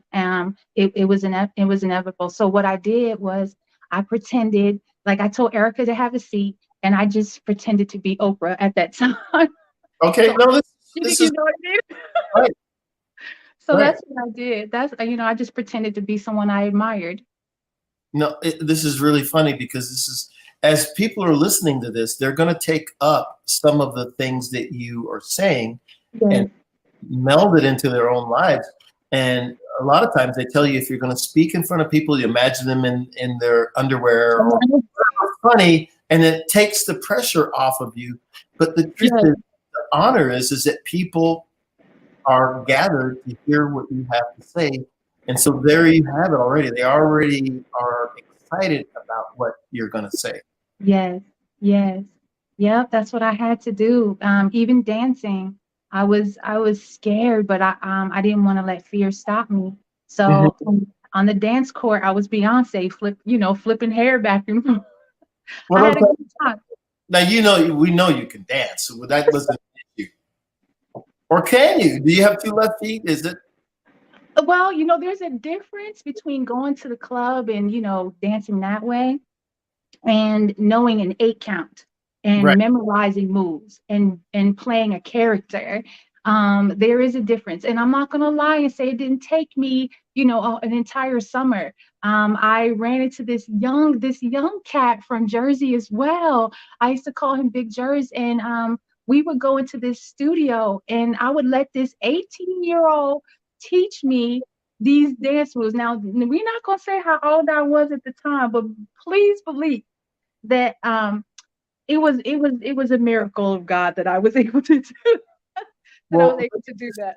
Let me just jump in on your age. In the chat box, they're asking me that you said grandmother, and now they're saying call the police because you can't be a grandmother. Did you take somebody and steal them?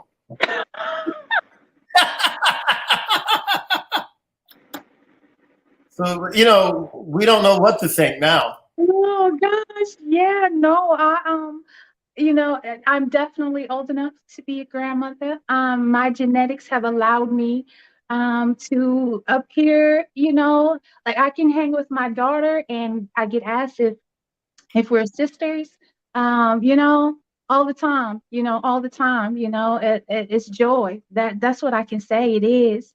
Despite the hard times, despite the rough times, it is joy. It is joy in my heart and soul. That's what it is. It is. This is what I've noticed. If for the African American community, if we take care of ourselves just halfway, we simply don't age as quickly as everybody else. We just look young. The melanin is a wonderful thing. It's a wonderful thing. Yeah, absolutely. Not to say, of course, I've been looking at magazines since I was, a young girl. So all those beauty treatments in there, I was trying them all. Yeah, you got to try that oil of Olay at night. Use a night cream in the daytime and you'll be fine. Right. Absolutely. We know basketball teams do a lot of traveling. What kind of traveling did you do? Were you going out of the country or what was going on there? Absolutely. We had managed to build a relationship with both China and Japan, and we were traveling to those places often.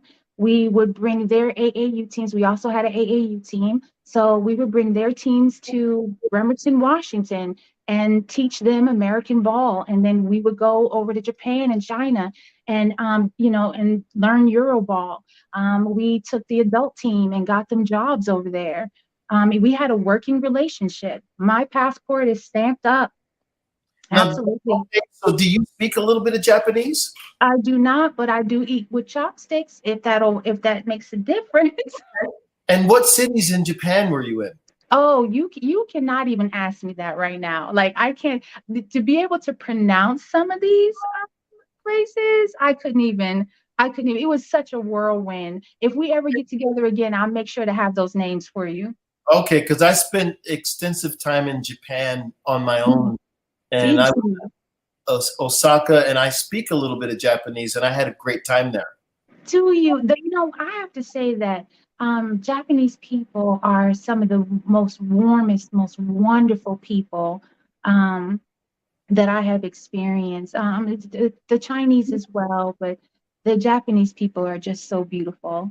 Absolutely. Now, I met a lot of Chinese people in Singapore. And, I didn't go to mainland China yet, but I will. But the Chinese have an extraordinary style themselves, but the Japanese are absolutely unique in being extra polite and humble. Yes, the level of cleanliness in Japan will it'll freak you out. Like I didn't even see a piece of paper rolling down the street. No, Nothing. they're very, very clean Very people. clean. Okay, so here you are traveling all over the place. You're eating sushi. I think. What did you learn about the basketball life that's different from here in the States? Or is it different? Yes, great question. In China, the gyms are full of cigarette smoke. Really? Yes. We would we would be playing in the gym, and there would be like a haze of like cigarette smoke like this thick at the top. And everybody just smokes. It's not even a big deal. Like everybody just smokes. And it was really interesting to feel celebrity over there. They would shut down entire towns for us to come through, and armed guards along the city entrance for us to come through. And the children, we would buy candy from the local store and just have like buckets of it. And the children would just run from every direction. And I mean, it seemed like thousands of children were, you were signing shirts and taking pictures. And it's just a really warm and welcoming experience. It'll have you questioning, what are you grateful for? It was just an amazing experience. I don't know. We actually went one year, came back the following year, and one of our players was plastered on the side of a bus as it rode by. We were just like, oh, okay. You know what I mean? What years was this going on? What years was this? Oh man, this was probably, let's see, 2016, 2017, 2018. This went on for 11 years. We ran this business. It was right up until 2020, when the pandemic broke out. We actually had tickets for Japan in our hands at the time. And our interpreter was back and forth with us. No, that she was saying, no, it's okay. You can come. And I was looking at the news and I was like, I don't think we should go. And then finally the word came down as she was speaking to us, the school that we were supposed to visit had shut down. So, 2020 on back 10 years, we ran this business, and COVID came and took it like that. So, right. So the COVID comes and shuts everything down, including the basketball business. And then you come to Virginia. Yes. And start a new life after divorce. And we're always sorry to hear about divorce. But it catapults you into writing and public speaking. Yes. What catapulted me was my diagnosis. Got it. I came here after divorce. My mother was here. I stayed with family to get on my feet, me and my children. And I landed a great job, got a new car, an apartment, and was off, doing what I know to do. And probably a year and a half into working, I was diagnosed with stage 4B cancer. And at that time, I was the healthiest I had been. Because of the divorce, my mind needed to change about some things. And so I was listening to quite a few motivational speakers. One of them, I named David Goggins, that I really enjoyed. A lot of people, say he's really harsh, but that's the kind of talk that I needed at that time. And him, and along with a few others, Eric Thomas, just to name a few, talked about this 1% and being up before the sunrise. And so I started getting up at 4:30 a.m. every morning to work out. And I loved it. It was the challenge. It was where I realized and recognized how to cross the bridge from who I was to who I wanted to be. Sure. And I could see her. I could see how she dressed. I could see how she talked. I could see the events that she was at and what she did for a living. But I needed to cross from where I was and who I was to that woman. I needed to outlast the thoughts that I had, the planted seed thoughts that I had from my past. I had to outlast them in order to make it to my future self. And around that time, after I had been diagnosed, I think I had my 12 rounds of chemo, lasting 3 days each. I was stage 4B, like I said. And I was the closest to death, and I looked the healthiest I had been since boot camp and, being with the Marines. And my aunt connected with some of the ladies from the Her Story 2 anthology, Bev Brooks, and that connected me to Carolyn. And it was a release. It was a beautiful release. It was only a 1,000 word submission. And after I got done, I felt like that wasn't enough, and that I needed to continue writing. And I also felt like I wanted to share my process of how I got over, how I outlasted my old self to walk into the new self. This is brilliant. And I think that what I'm loving about what you say is that some people think that a blow, a public blow, or something that happens to you defines you and crushes you. But no, you've got to come back every time. So we didn't read all of your introduction, but the analogy of the grapes that get crushed to make the wine, or the wine that the olives that get crushed to make the olive oil, and this molds you into a caring, holistic person, because we have to have these adversities everybody's going to go through. Yes. And effectively, we're all going to perish. Can't get off the planet without it. You can't get off the planet without. I'm working on something, but I don't know if it's going to, I'll let you know. Please do. So we see that this is Carolyn Wilson. She's been impactful with you. You've had great moments with her. You've shared with the other women. And you have 2 projects in the works.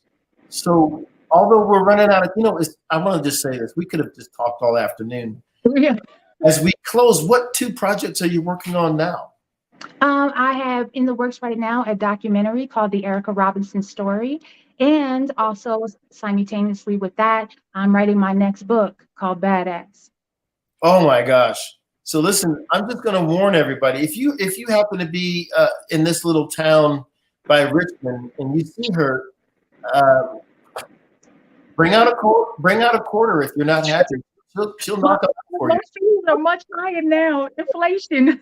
Oh, okay. Cost of living allowance. So maybe 50 cents or 75 cents. Quarter's not going to do it anymore. Gosh, you are hilarious. Now listen, you're here. Everybody's listening. Give us a great insight. You've told us a lot, but what's something that you want to leave people with so they can say, that. Now you've done a lot already, but anything else? I would say my greatest advice would be to trust and know the inner voice. It won't fail you.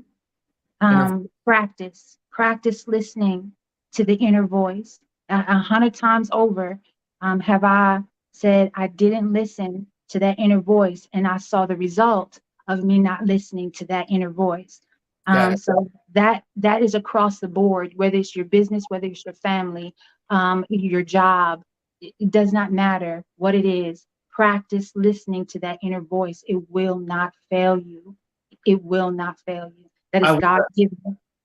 I want to add in on that. I have a lot of times when the quiet little voice will say, hey, go and X, Y, Z, whatever it is. Yes. I used to just bully that voice and just tamp it down and go, I'm busy, I'm heading here. And then I started to go back and check and do or make a call or say something to that person, inner voice.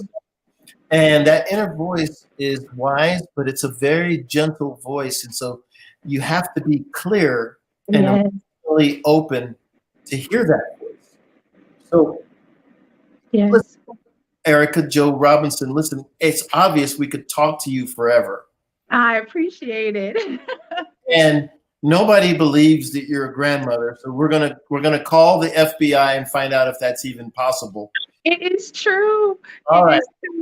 I know you wouldn't lie to us on Sunday. So look, do you have a website or a way people can contact you or follow you, or what? How do we keep? Where's the fan base going to be able to follow? Well, on Instagram, it is Miss EJ Robinson. And also my website will be coming live in just a few short days, and it's also Miss EJ Robinson. So just look out for that. And you can also email me at missejrobinson@gmail.com. Miss EJ Robinson at gmail.com. Yes. Well, listen, I really want to thank you. This time has just blown right by, and it's been a pleasure. Absolutely. You've inspired us. We've learned. And I will say what Dr. Kelly always says, and we know it's true. First of all, thank you for coming. Genius is common, and I'll see you on the other side. Thank you. Ladies and gentlemen, if you didn't enjoy that one, I don't know what to say to you. That was fabulous. We have talented, amazing people that are here to inspire you. And then we ask ourselves, what are we doing with this time?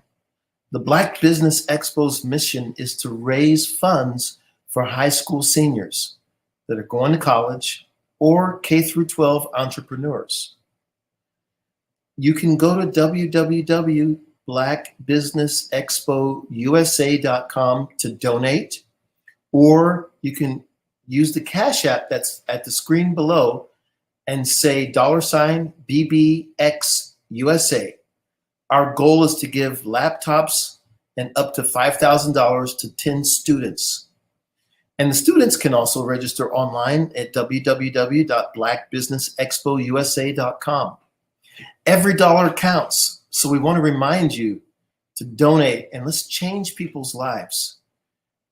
We also want to thank the sponsors, which are NC100, Moody Capital Partners, Suede Soul, Lotus Ritchie Coaching and Training, Carolina, Virginia Minority Development Council, Step Management, BHS and Associates, Margie McLean Foundation Incorporated, Genius is Common, Earth Essentials, Melanie Shani Global, Executive Women's Success Institute, The Quality Coaching Company, Superwoman Business Services, Creative Force Studios, Lee Entertainment, Artistic App Design, and Black Business Expo USA.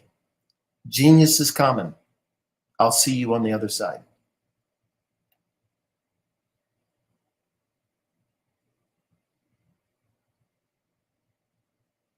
Over the past few years, we've seen the growth of existing and new initiatives focused on financial inclusion, building global networks, and reducing the wealth gap in response to the idea there's not enough seats at the table.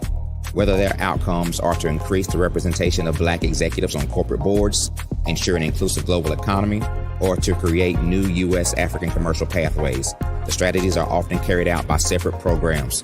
The question is, should they be?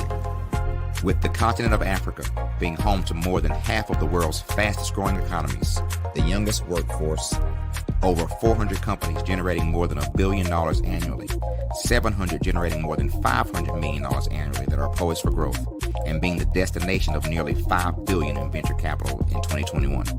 Diversifying U.S. and Africa commercial engagement by building bridges between African businesses and their U.S. diaspora should begin being seen as mutually beneficial.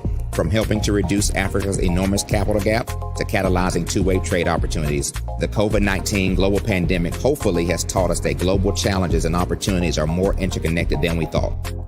During the pandemic, African companies like Unicorn Flutterwave, insurance provider Reliance Health, ride-hailing app Yasir, and 54Gene, the continent's first bank of DNA on people of African descent, proved that when African companies have access to networks, capital, and information, they grow big, grow fast, and create solutions that are valuable to the world. This is why Be Direct was created. We are the first U.S.-based but African-centric board preparedness and board search company designed to connect U.S. Black talent and corporations to African businesses. Unique and fundamental to Be Direct's success is our process of helping board candidates adapt their experience and networks to an African context before they're connected to high-growth companies that are looking to locally and globally scale. From our focus groups with African business execs and government leaders, we don't ignore the sentiment that business is easy, but people are hard. Having a pool of board candidates with hard-to-access networks and extensive experience across the business life cycle, including successfully raising capital, is table stakes for an initiative like this. So yes, we have that. But corporate or entrepreneurial success in the U.S. does not guarantee success in Africa. Developed alongside industry partners on the continent, our training program, Be Direct Prep, is designed to transpose their experience to create cultural comfort, understanding, and a commitment to helping businesses in Africa scale.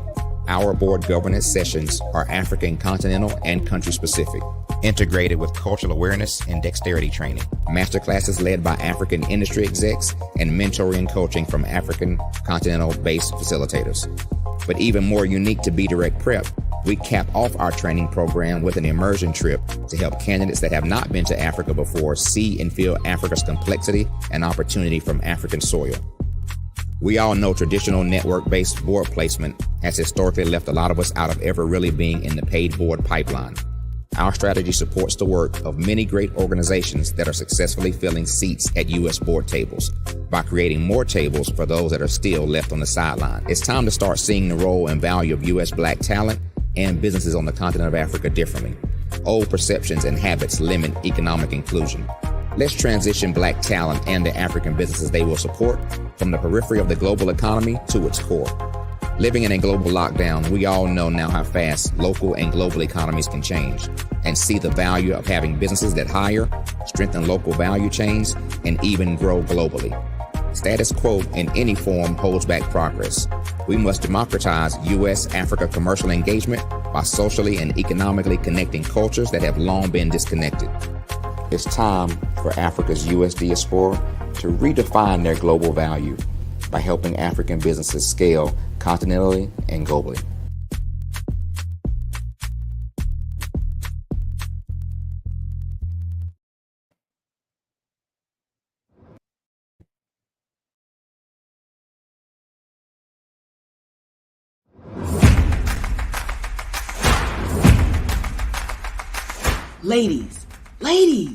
Ladies, if you're a person who continually pours out, you won't want to miss this upcoming event. October 13, 14, and 15 at the Holiday Inn and Suites in Ocean City, Maryland, where we have a power-packed lineup of ladies who are going to pour into you.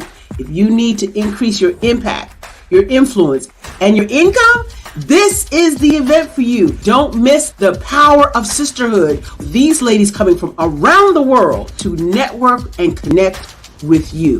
Don't miss it. How do you get the information? Glad you asked. Go to barbarahsmith.com and click the link. All the details there.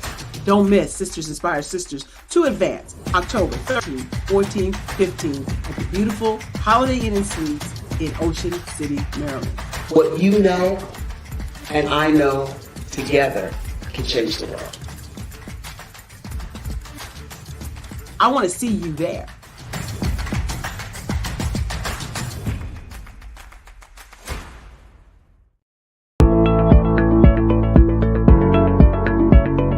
Prepare for what's coming and dominate in economic winter. Stand strong and thrive by showcasing your great products and services globally through the Black Business Network. Artist to me is a creative expression of something from nothing. You know, it explodes onto the canvas, or it explodes on in my work. One of the things that I try to do more than anything is I try to just give the lines and the movements and emotions and expressions into what I do. Art really means to me a chance to express how I feel deep down inside. Most of my art begins as a thought that I might have, you know, whether it's sports, whether it's history, whether it's a woman or a man. It pretty much starts as an idea of thought before I get into the actual image of what I'm going to draw. I do a lot of historical pieces. I was a history minor in college, and I love to do history pieces. And a lot of times I'm thinking about history, and then I try to make that history impact you as you look at it. That's one of the reasons I do pictures so large. People ask me, why do I do the pictures so big? And I tell them, I want the piece to impact them as they're looking at it, to kind of dominate them, dominate their space. And most of my pieces I try to do off page. I don't try to do anything that's going to be in those four corners, or in a square. And I want your imagination to be a part of the piece that you're looking at.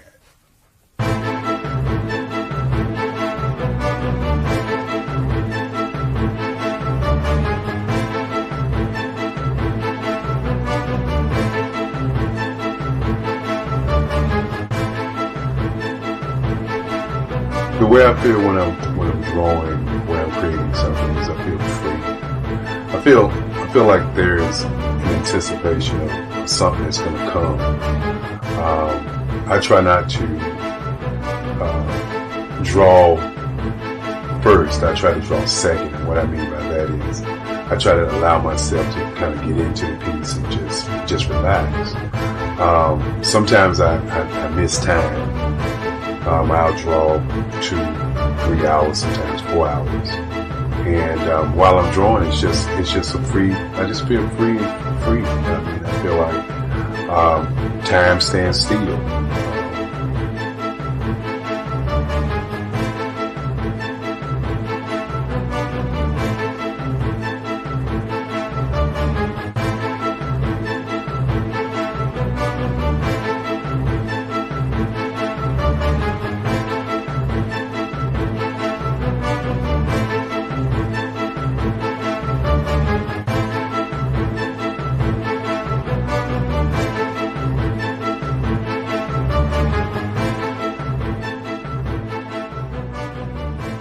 That's what it's all about in terms of the lines and the colors of my work, is to get an expression, to go deeper and past just what you see on the surface, but to go in and try to find an expression that everybody gets a different taste of what that expression is, whether it's anger or whether it's being happy or whether it's being, kind of calm or nonchalant. That expression that people take away from the piece is the most important part of what I do as an artist. Bold is the size of my pieces, where I try to do the piece larger than life, to kind of push forward toward you. That's what the boldness is all about. It's not so much about the lines, it's about the size.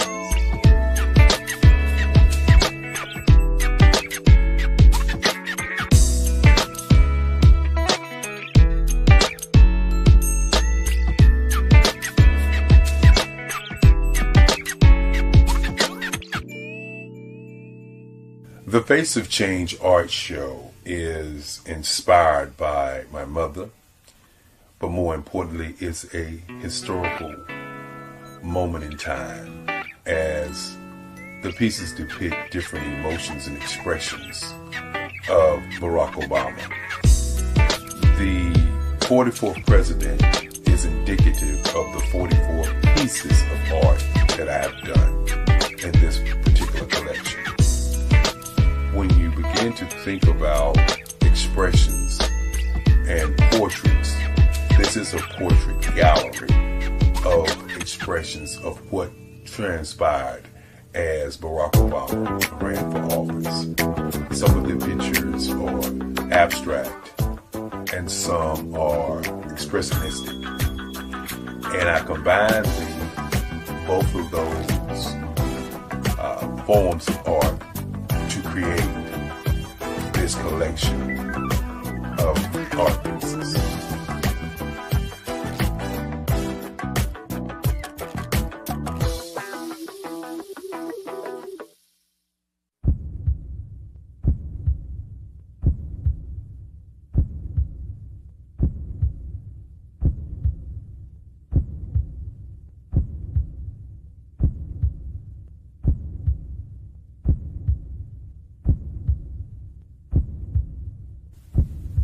Overcomer. Brilliant. ambitious, motivated, awesome. Obama.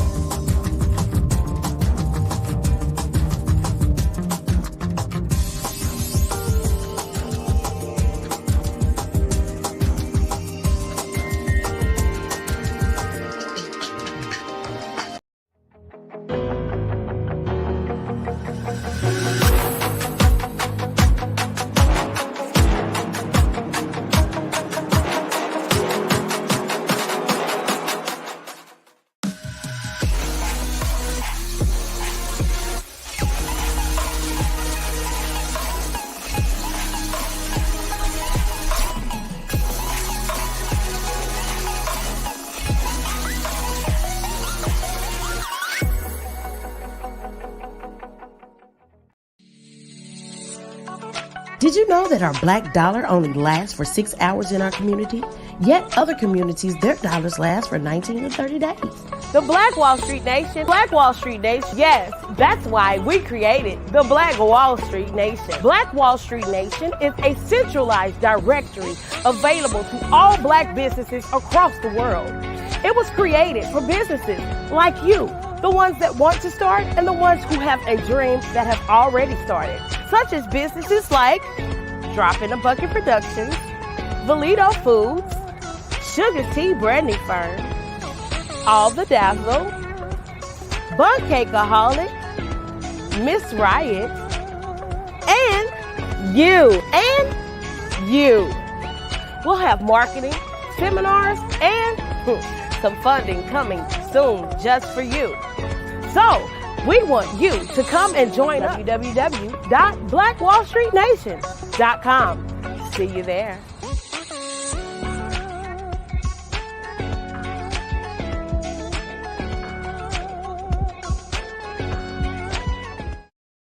Phenomenal Tanya T. Wise, who is here from the great state of Maryland. Tanya, welcome and thank you for being with us today. Can you indulge our audience a little bit and tell them just a little bit more about who you are and what it is that you do? Well, I love being able to talk to people and have a magnetic attitude, being able to just show them. So I always like to say, level up is Coach at Tanya T. Wise here.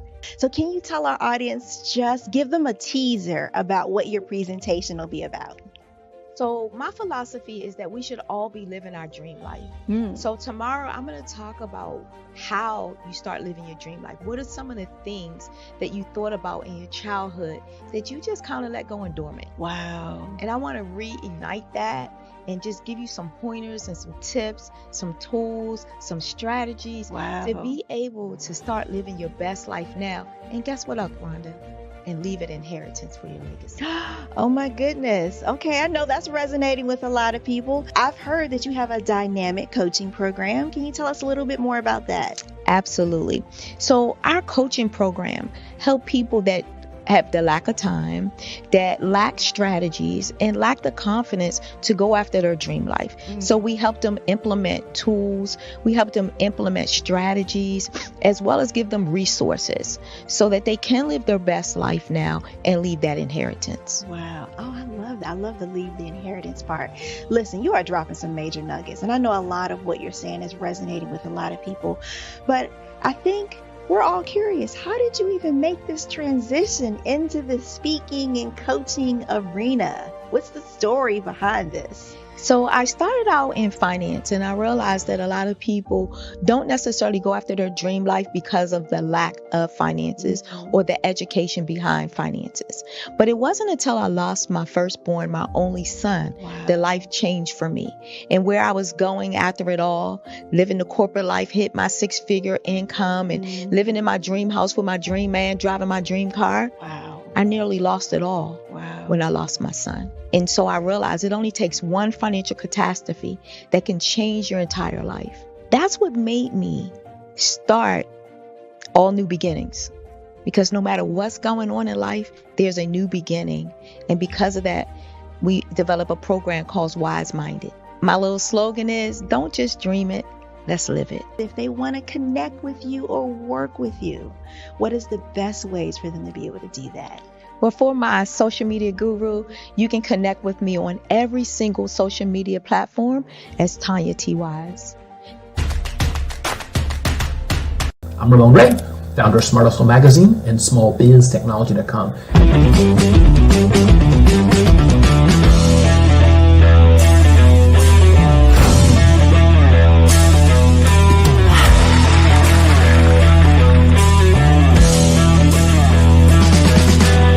You're here today to celebrate small business success. Stand up on your feet.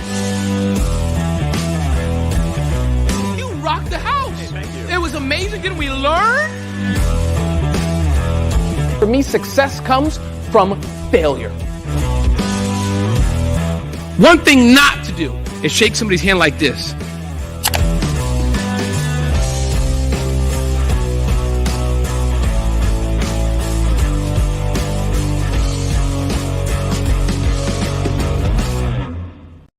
I'm Kennedy Harris. My genius is being an entrepreneur.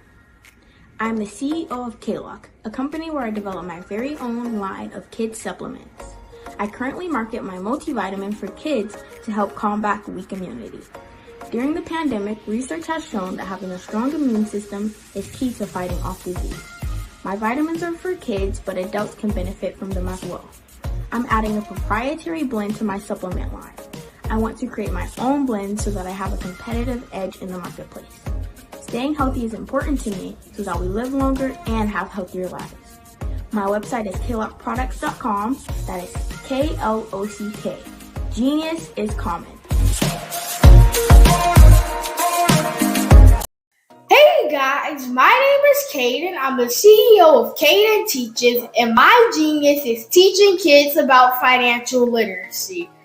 Throughout my financial products, such as my financial flashcards, my activity book, and my newest project, my financial bus, which I bought.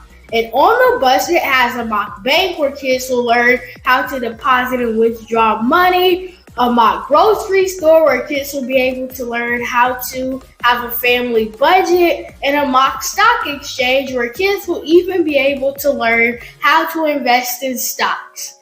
Now, I decided to start teaching kids about financial literacy because I find that most kids graduate high school without even knowing the basics about financial literacy.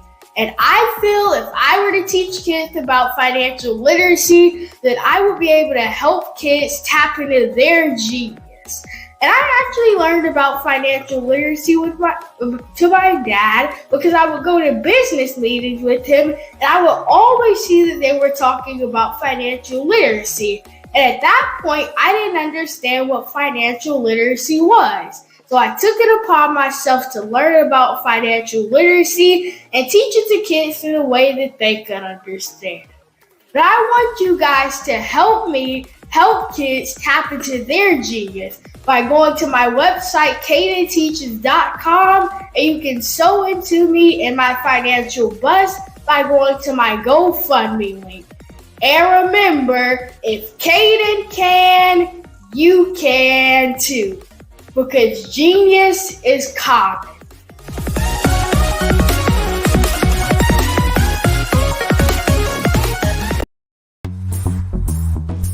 Attention all entrepreneurs and companies. Are you looking for reliable and efficient virtual assistants and back office support to help you manage your business tasks? Look no further than Superwoman Business Services. Our team of virtual assistants provides a full range of administrative support services, including operations management, social media marketing, and much more. We also offer website design services to help you create a professional online presence that reflects your unique brand. In addition to administrative support and website design, we offer business development and structuring services to help you grow your business and achieve your goals. We'll work closely with you to identify areas of improvement and develop a customized plan to help you reach your full potential. At Superwoman Business Services, we understand that running a business can be overwhelming and time-consuming. That's why we're here to help you fly high and achieve success. Our virtual assistants are highly skilled, experienced, and dedicated to providing you with the support you need to thrive. Come fly with us and take your business to new heights. Let us help you become the superhero entrepreneur you are meant to be.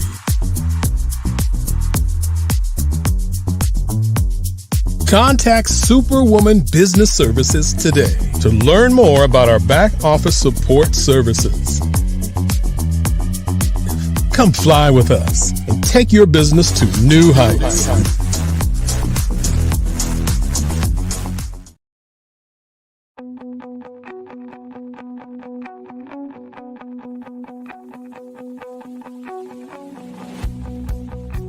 I am Black Business. From the moment I wake until the time I sleep. Yes, I am Black Business.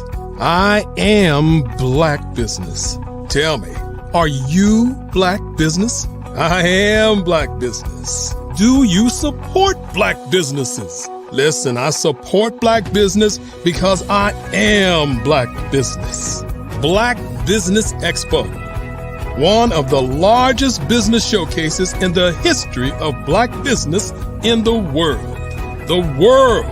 Sign up today at www.blackbusinessexpousa.com or call 919-308-9090. I am Black Business.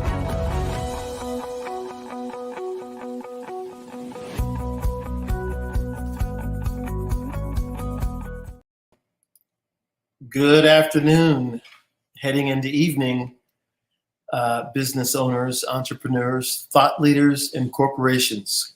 Welcome to the Black Business Network.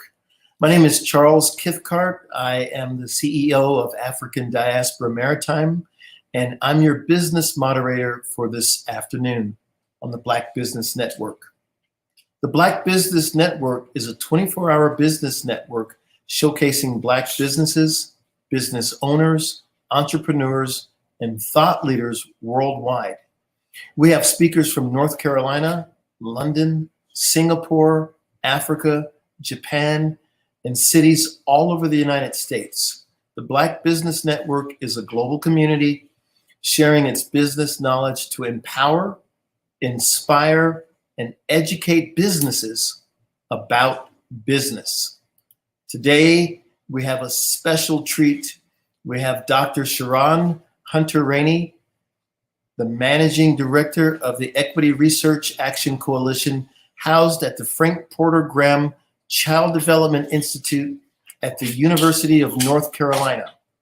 The coalition is a multidisciplinary, multi-generational collection of researchers conducting original research and reanalyzing published data using an equity lens to influence public policy to ensure all children have access to resources they need to thrive.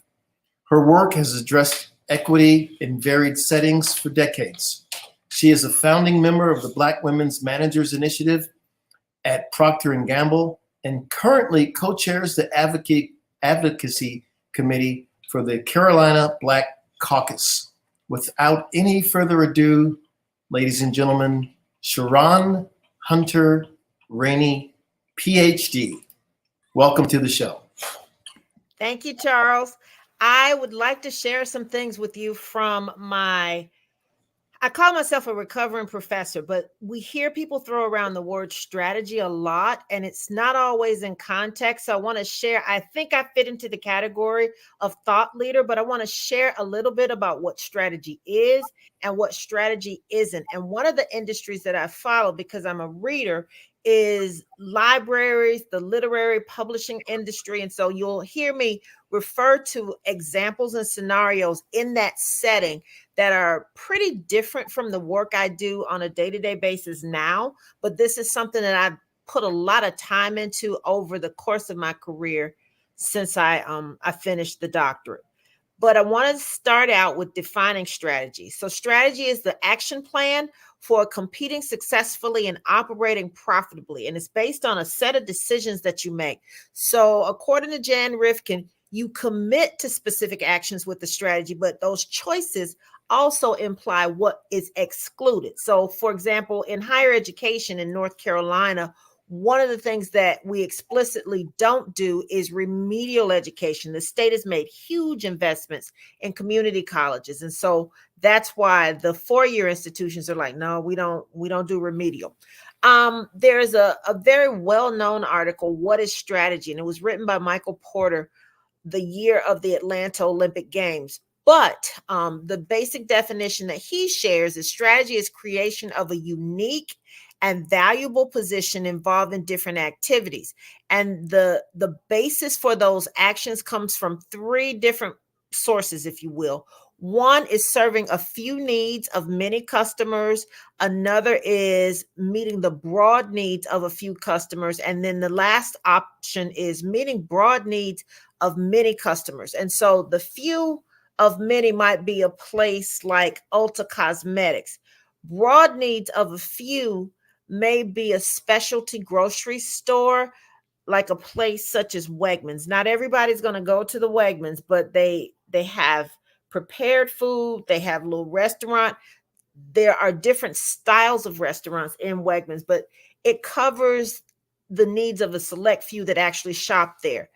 The broad needs of many customers, the best example I can share is Walmart, where everybody can find something they need in Walmart. If it's something to wear, something to eat, and everything in between, household items, household cleaning supplies, things for your car. But Walmart is the best example of broad needs of many. There's another approach. Are you sure you have a strategy? Are you sure you have a strategy is looking outside, but you're looking outside and trying to figure out how are we going to meet our goals. And so there are 5 areas that matter. One is arenas. The next one is vehicles. The third is differentiators. Fourth is staging. And fifth is economic logic. So arenas, it's what product categories do you compete in? So when I talked about Walmart is in a lot of different categories because it's got all those things I named before. The market segments, Walmart can probably provide something for every group of people. If you take a quick look at higher education, there are certain segments of the market that appeal to certain groups of people. So there are people who might want a certification. So they may go to the community college, get the certification, and go straight to work. There is nothing wrong with that. We've been targeting a lot of people into 4-year degree programs when what might match what they're doing is what's available at the community college. There are geographic areas that people pay attention to. And so some things are local, some things are national, and there are other things that are global. There are universities that have a local presence. So I'm in Durham, North Carolina, and one of the schools in Durham is North Carolina Central University, which is an HBCU. Another school in Durham is Duke University. Duke has a main campus here, but it's also set up a satellite campus. And what is happening with the satellite campus is they're taking people from the United States who go and collaborate with partners in Asia to make it happen in those places. The core technologies matter. And I told you earlier, I pay attention to publishing and libraries. In my day, when I was growing up, I used to go to the local library and like to find things. You would look in a card catalog. Now, the library may not even have physical books. Some of the content is digital and it's lent out, and you never actually have to go to the library to borrow the book, read the book, and check it back in. So you can do it all from your home.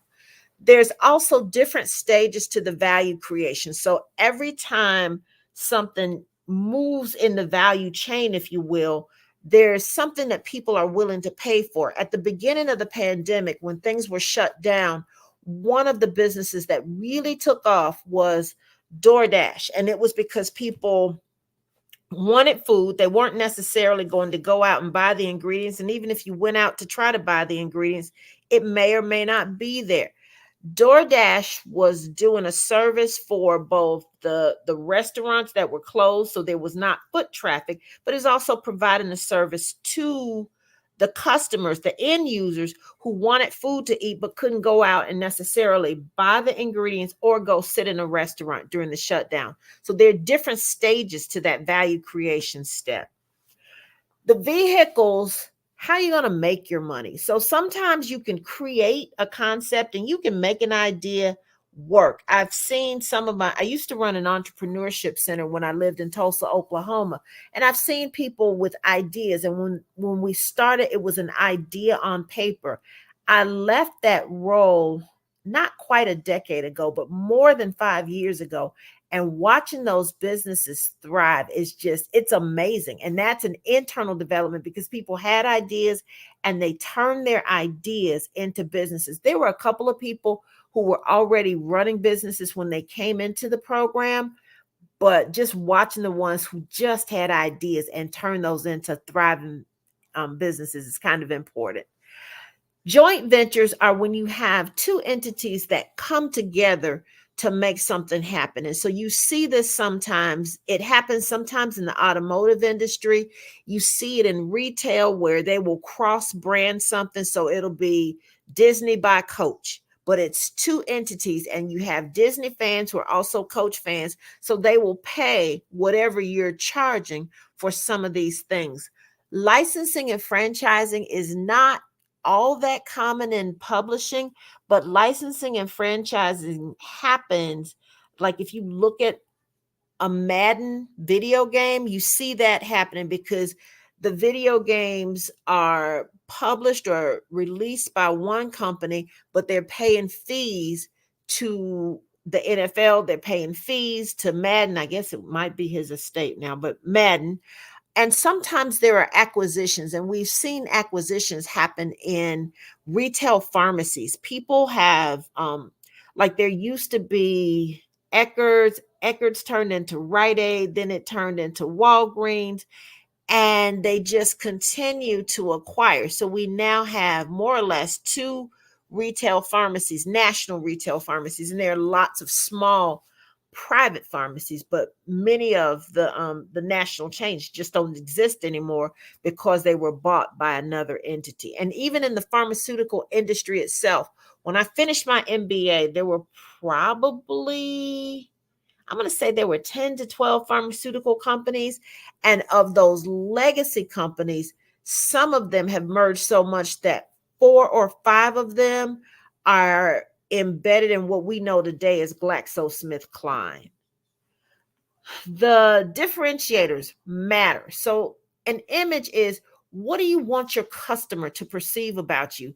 There are some things that can be customized. So nowadays, when you go, if you want to go buy an electric car and even a regular gasoline fuel car, you can go into a database, tell them exactly what you want. You can choose, well, some of them, they just basically say these are the standard features to get the minimum price up to a level, but you can choose what features you do and don't want. Price, you can be what I'll call a value price, or you can be a premium price. You can buy an EV that goes anywhere from, say, electric vehicle is what I'm talking about when I say EV, but you can go anywhere from a Chevy Volt all the way to the thing that's the Lucid, and they don't even have dealerships, but they're charging enough money that I think the base price is somewhere in the neighborhood of $75,000 to $80,000. Styling can be a differentiator. When I talked about the example of Disney by Coach, if it's Coach, it's supposed to be leather, and so there's certain features that you can put in there, but the flip side of the styling is also reliability. If you spend the premium to get the Disney branded leather goods, you're expecting it to last a little while. And one of the things that Coach used to do that it doesn't even do anymore is if you invested in the bag would be repaired by Coach, and now they just send it back and say, we can't fix it. So you have to have somebody to help you maintain that reliability.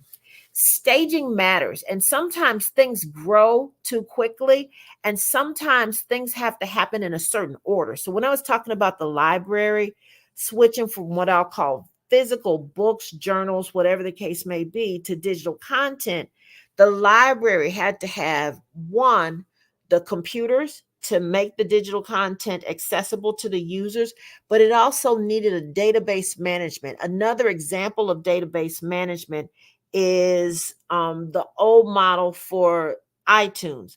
iTunes wasn't contributing any value. It was basically giving people a way to organize their music. So Apple hadn't created any content, but it gave you a way. So you first had to have the device, and the original device was the iPod, and then it morphed into the iPhone, and iTunes eventually went away because people had other mechanisms for streaming and organizing their content.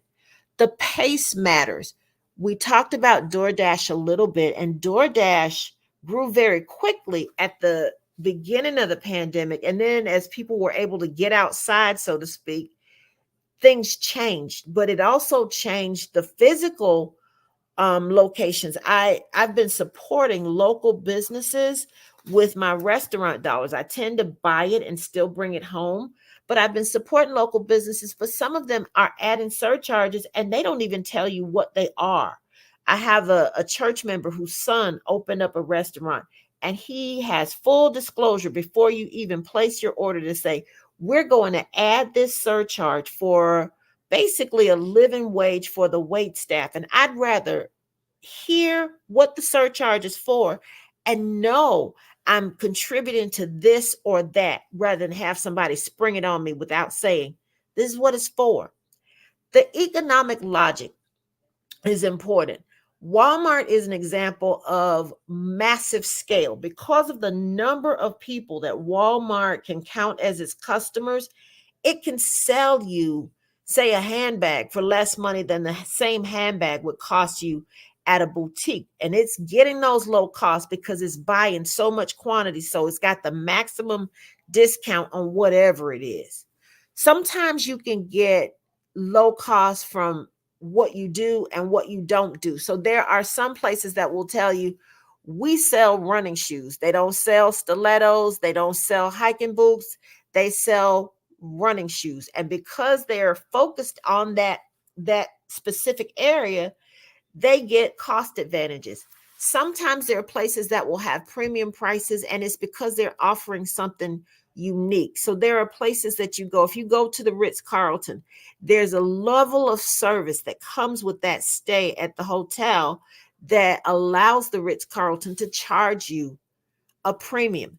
There's sometimes proprietary features. There are eyeglass lenses, and I can't think of the name. I think it's Luxottica, but there's a premium on this lens because it's non-glare, it's high definition, and it's supposed to be incredibly durable. And those are all proprietary features in one lens that people are willing to pay for.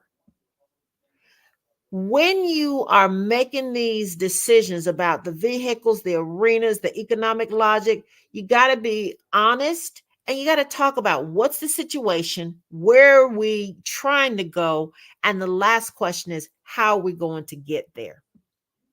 So when you have any organization, it can be the biggest business, it can be a mom and pop that you started last night, but there are some environmental factors that you have to pay attention to. The first one, the central one, is the actual organization itself. And so there are forces and conditions outside the boundaries that affect that organization's ability to get resources and to use those resources. And these external forces vary over time. And we'll get to the SWOT analysis in a minute, but there are opportunities to reach new groups or to enter new markets by enhancing your competitive position. But there are also threats from new competitors.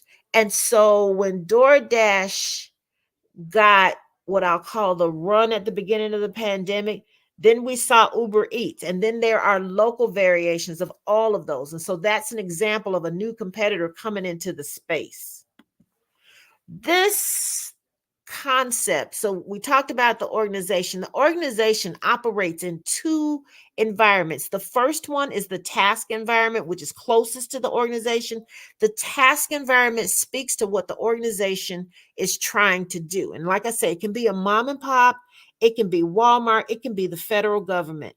And outside the task environment is another broader environment, and that's the general environment. So within the task environment, there are four elements. The first one is competitors. Book publishers and other organizations that sell databases or distribute journals offer goods and services similar to what's available in the library.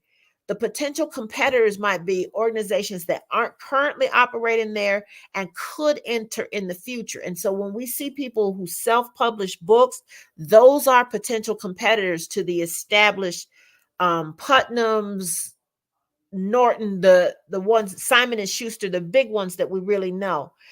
There can be rivalry, and when there's competitive rivalry, it creates price competition, and that's what we saw happening with DoorDash and Uber Eats. And you can sometimes decrease the prices, but when prices come down, the profits also go down. Another element in the task environment is distributors. The distributors are the entities that make it possible to move the goods and services to the end users.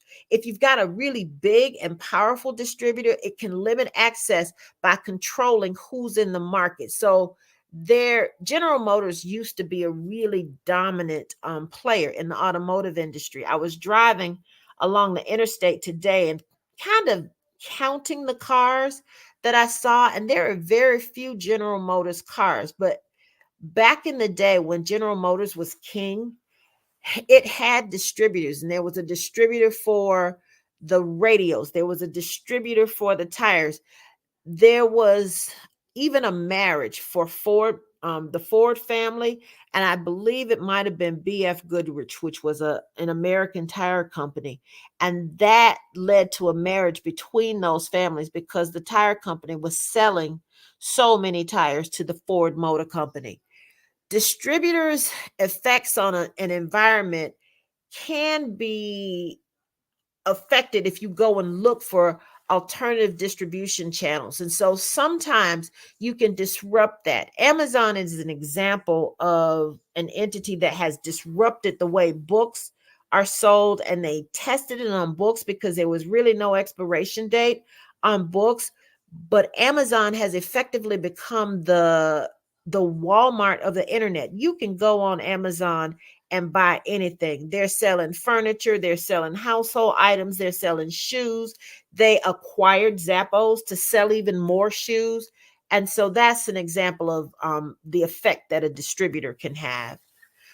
Customers are any group of people using the goods and services available, and you can identify the primary user to ensure what they need will be key to the operations. There are some entities, though, where the end user is different from the person who's actually experiencing the service. And the best example I can give of that is childcare. So a parent puts a child in childcare and pays the bill, but the end user is the person who's affected by the treatment and the teaching and learning that happened in that arena while the parents are off at work. The last element of the task environment, I believe it's the last one, is suppliers. And those are the individuals and organizations that provide the input that you use to create content. So in publishing, authors might be the suppliers. In research publications, again, authors are suppliers.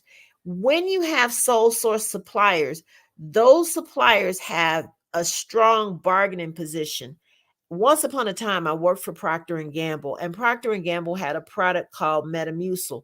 The primary ingredient in Metamucil is psyllium. It's grown in one place. It literally is the primary active ingredient in this over-the-counter drug.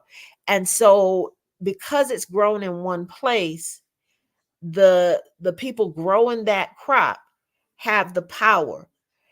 If you go to McDonald's and you eat French fries, the majority of those French fries come from potatoes that were built to or grown to a specific specification. Supplier effects are diminished when you have more than one entity that can supply whatever you need. It can be airbags, it can be tires. If you got a competitor, that helps you. Let's see. The last element in the task environment is barriers. And so a barrier makes it hard for somebody to copy what you do. And so sometimes if you're big enough, people can't copy you.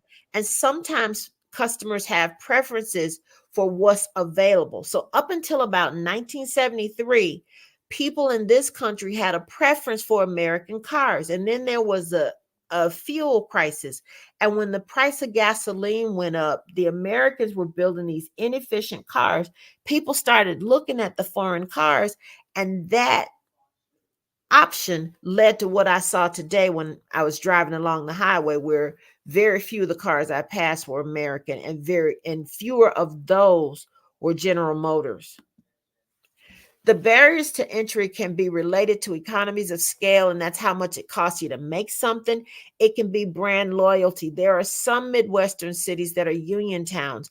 And so for a long time, even after the rest of Americans had walked away from American cars, in those Midwestern cities, there was still brand loyalty to the American. Sometimes you can create barriers to entry, and those barriers come through agreements. So you buy 80% of a supplier's stock. If they've only got 20% to sell, you've created a barrier to entry. And all of those things together can stop the competition.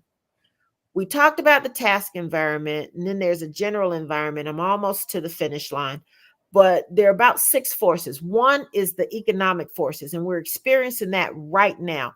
Interest rates is an example. The interest rate for a mortgage right now is sitting right around 7%. It hasn't been that high in 20 years.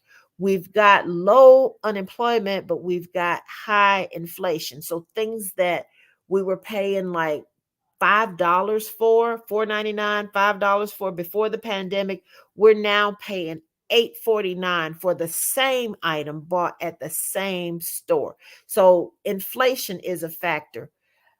These are forces that internal management can't influence, you can't control, but they profoundly affect organizations. There are places that are saying, well, our sales are down, our profits are down.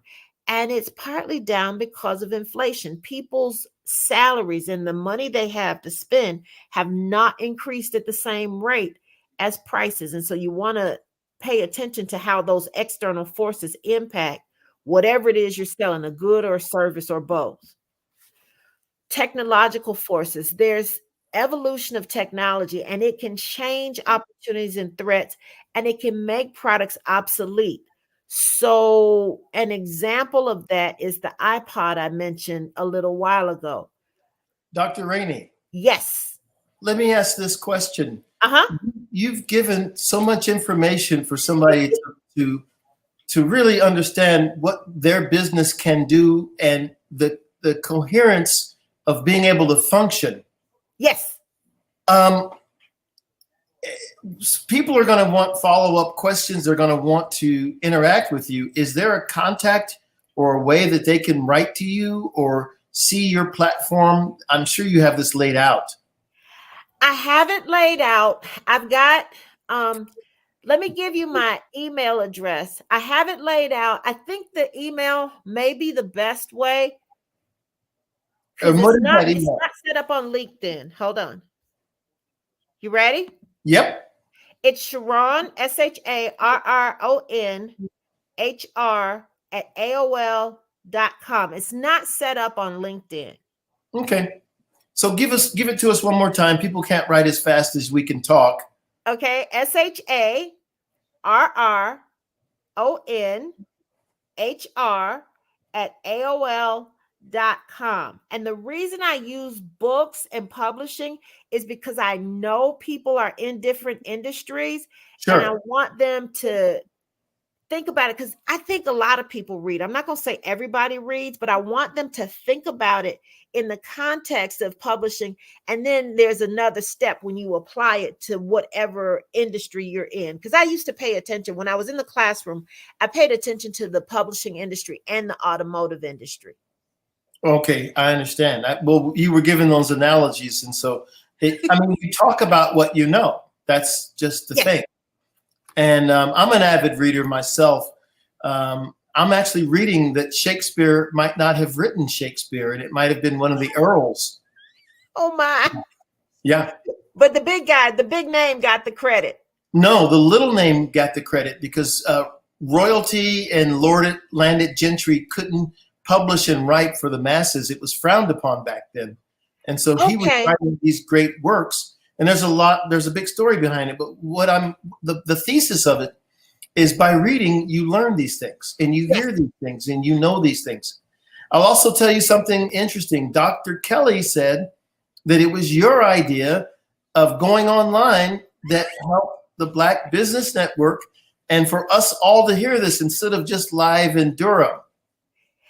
It's a big deal. You can reach more people. And that's another example of the pandemic changing how we do business, because before the pandemic, you could make it to the hotel and there would be people there, but there are people around the world that could have benefited from. But the pandemic changed a lot. Now, I'm going to let you in on some information. You should be able to figure this out just by my shirt and tie, but I'm a Carolinian. That's where my check comes from. I know. And I'm going to ask you a question. You have to tell us the truth. Did you feel comfortable going to Durham and doing these shows with Dr. Kelly? Or did you suggest online so you don't have to get too close to Duke? No. I'm a Duke PhD. I was born at Duke Hospital before the university integrated. I'm one of the few people you'll meet who was admitted to Duke twice. I got in as an undergraduate and I was like, oh, that'll be too expensive. And to date myself, by the time I was a senior in college, it was $10,000 a year to go to Duke. Right. A bargain now. A bargain. Exactly. But I'm a Duke PhD, and my second grade teacher was married to the athletic director who hired Coach K. So I am Durham, born and bred. There's probably not anywhere I would go in Durham and be afraid. This is home. I love it. Now, I am a Carolinian, but I've got on the Carolina blue. You've got on Duke blue. I can see that. I do. Yeah. So we for the listening audience, we're natural enemies. But I'll tell you, it was funny because these institutions are so extraordinary. They're so close to each other. And they feed off of each other. And of course, Duke is an extraordinary academic institution. And we know when we hear that word Duke, that these are some very high standards. And the knowledge that you've imparted to us today is so valuable because we've got to understand the workings of business. It's not just to open a business, but to really understand what you're doing and why. Yes. That's the key. And that's why people use the word strategy a lot, and the fundamentals matter. I had to learn strategy to be able to communicate with my dissertation committee chair because he was a strategy professor and I was doing diversity, equity, and inclusion. But it became my signature course when I was teaching at NCCU, but I had to learn it to be able to talk to him. And when I watch these former students and some of these businesses they are launching, I am so excited because it started in my classroom. Sure. And the thing I'm loving now is that I remember when someone came to visit me in my office, and I had a bunch of books about my business and what I do. They said, well, you don't have any business management books. And I said, well, they're all in my drawer right by my desk because I grab those all the time.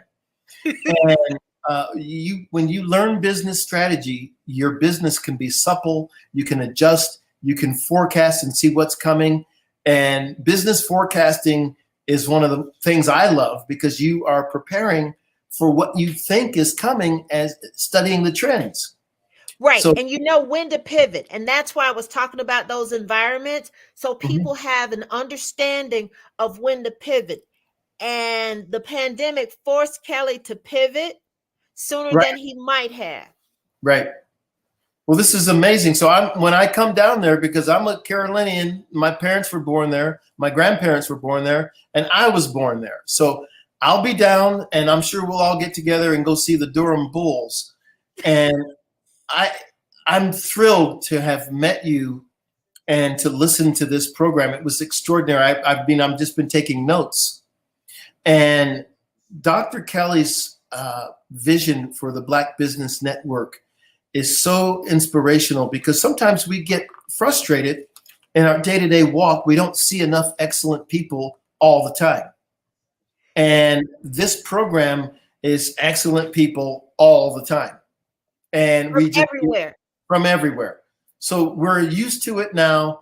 We love seeing it. And I want to thank you for coming on and imparting some of your extraordinary resources and intellect and knowledge.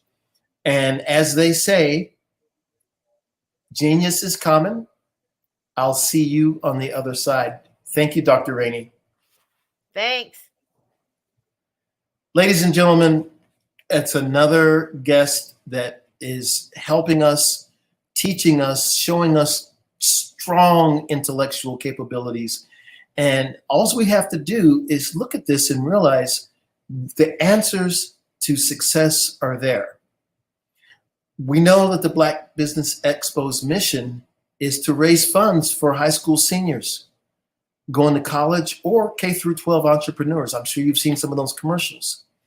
So if you want to donate and support this, if you're enjoying the speakers that you hear, the banter, the knowledge, the things they're imparting that you experience, then go to blackbusinessexpousa.com and donate.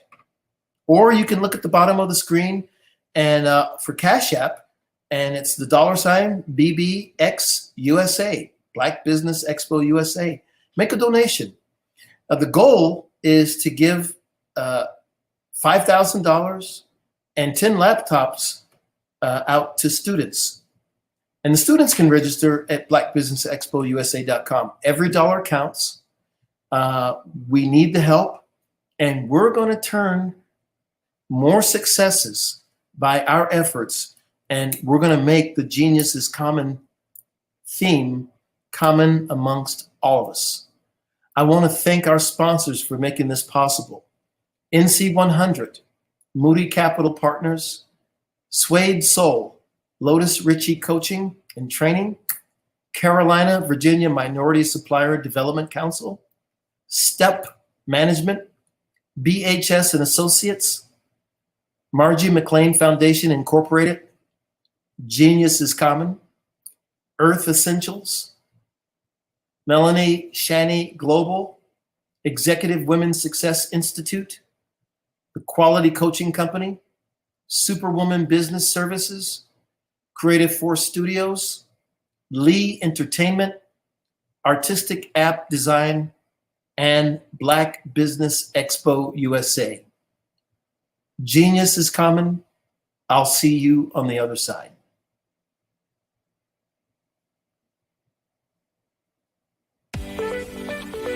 You are in the right place at the right time.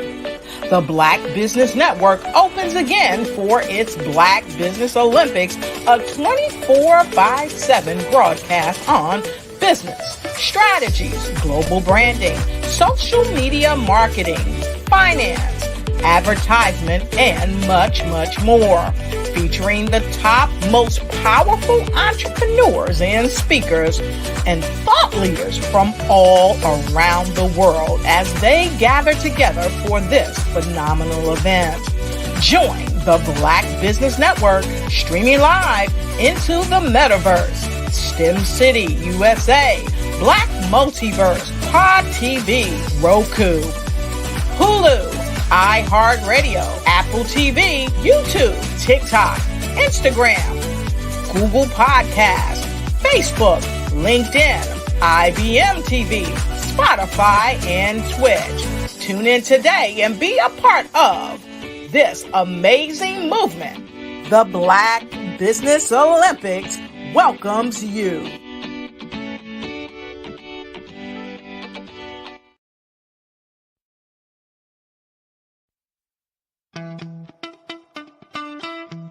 How many times have you been asked to help someone you didn't even know, a student, a business entrepreneur, or did you ever even ask, where did they end up?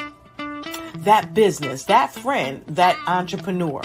Well, just maybe they ended up in a gang, bankrupt, homeless, or worse, dead. Maybe they turned to crime, drugs, and alcohol. Did you ever wonder? Did you destroy their dream, or was your life always so easy? At the Black Business Olympics, we started a movement to help students complete. Give them hope and foster success. Help them to leave their dreams of providing laptops, computers, and up to $5,000 in scholarship funds. Today, we ask you to help a student, a business owner, or an entrepreneur to realize their dream by sponsoring them, supporting them, and buying from them. Consider this. With $1.6 trillion in our Black community, we only ask for a small donation for our students, our businesses, and our entrepreneurs. And you can change a life today. So I ask you, what are you going to do? Sit on the sideline and watch our students in high school be losers, miss out on their dream from lack of resources? Or are you going to donate to the movement and change their future and yours as well? Give us a call today at 919-308-9090. Change their life by investing with action to the Black Business Olympic Fund. The Black Business Olympics, one of the largest business showcases of Black business in the history of the world.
Dr. Eric Kelly III and a host of phenomenal speakers from all around the globe for this 7-day virtual event that you don't want to miss.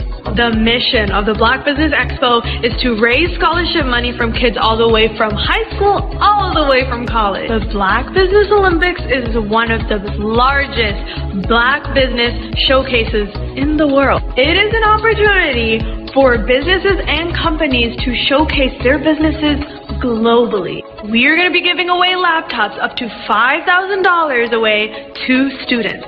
Again, I'm Olivia Appleberry, the founder of 2 Cents Finance and one of the speakers for the expo. I am so excited to see you there. For more info, go to www.blackbusinessexpousa.com or call 919-308-9090 and hope to see you there. I am Black Business. From the moment I wake until the time I sleep. Yes, I am Black Business.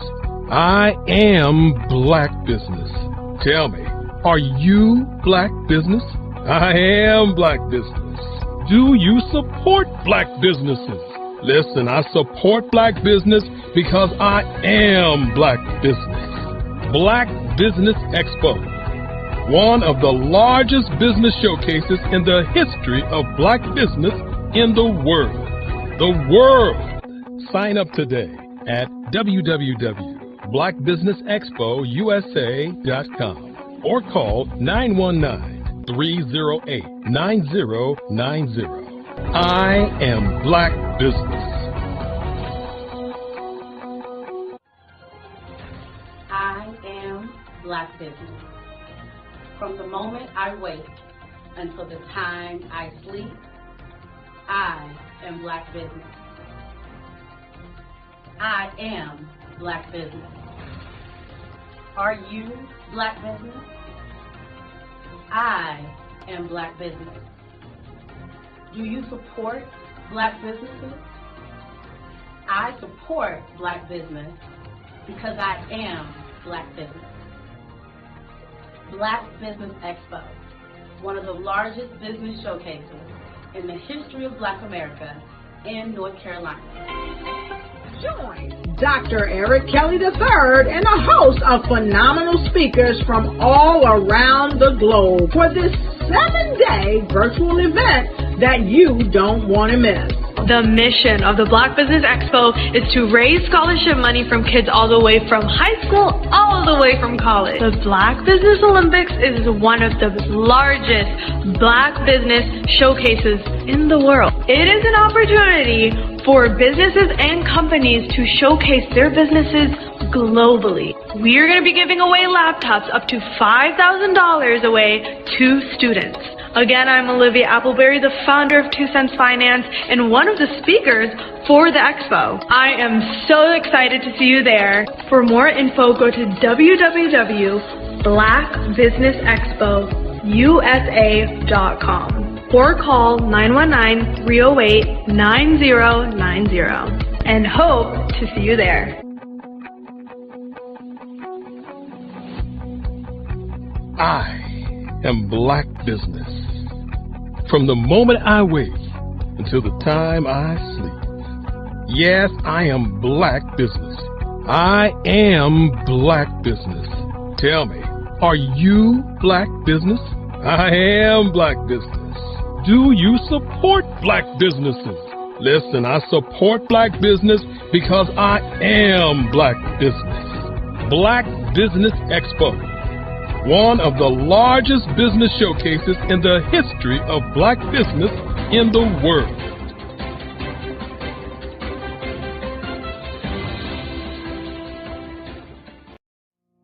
Did you know that approximately 333.34 million businesses exist today, according to a report from 2021? And you may be one of those businesses, or maybe you're not in the business market yet, but you're aspiring to be a business owner.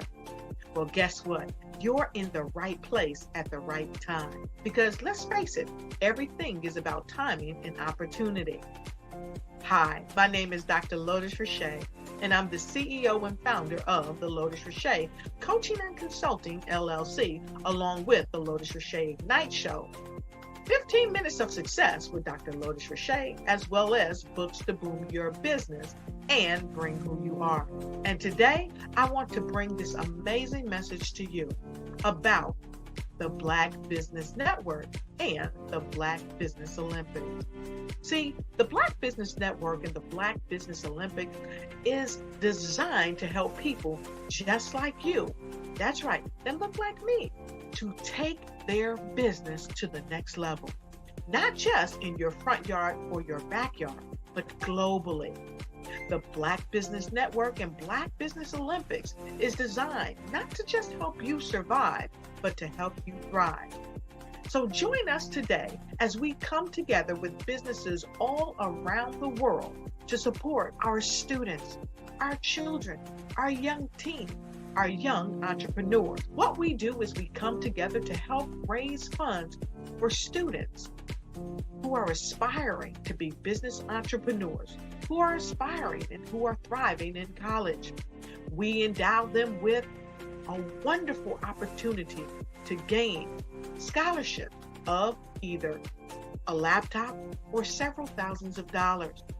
And we invite you to help be a contributor to this amazing opportunity to help someone that looks just like you. So join us today at our website and let us connect with you and help you ignite and take flight in every area of your life on the Black Business Network and the Black Business Olympics.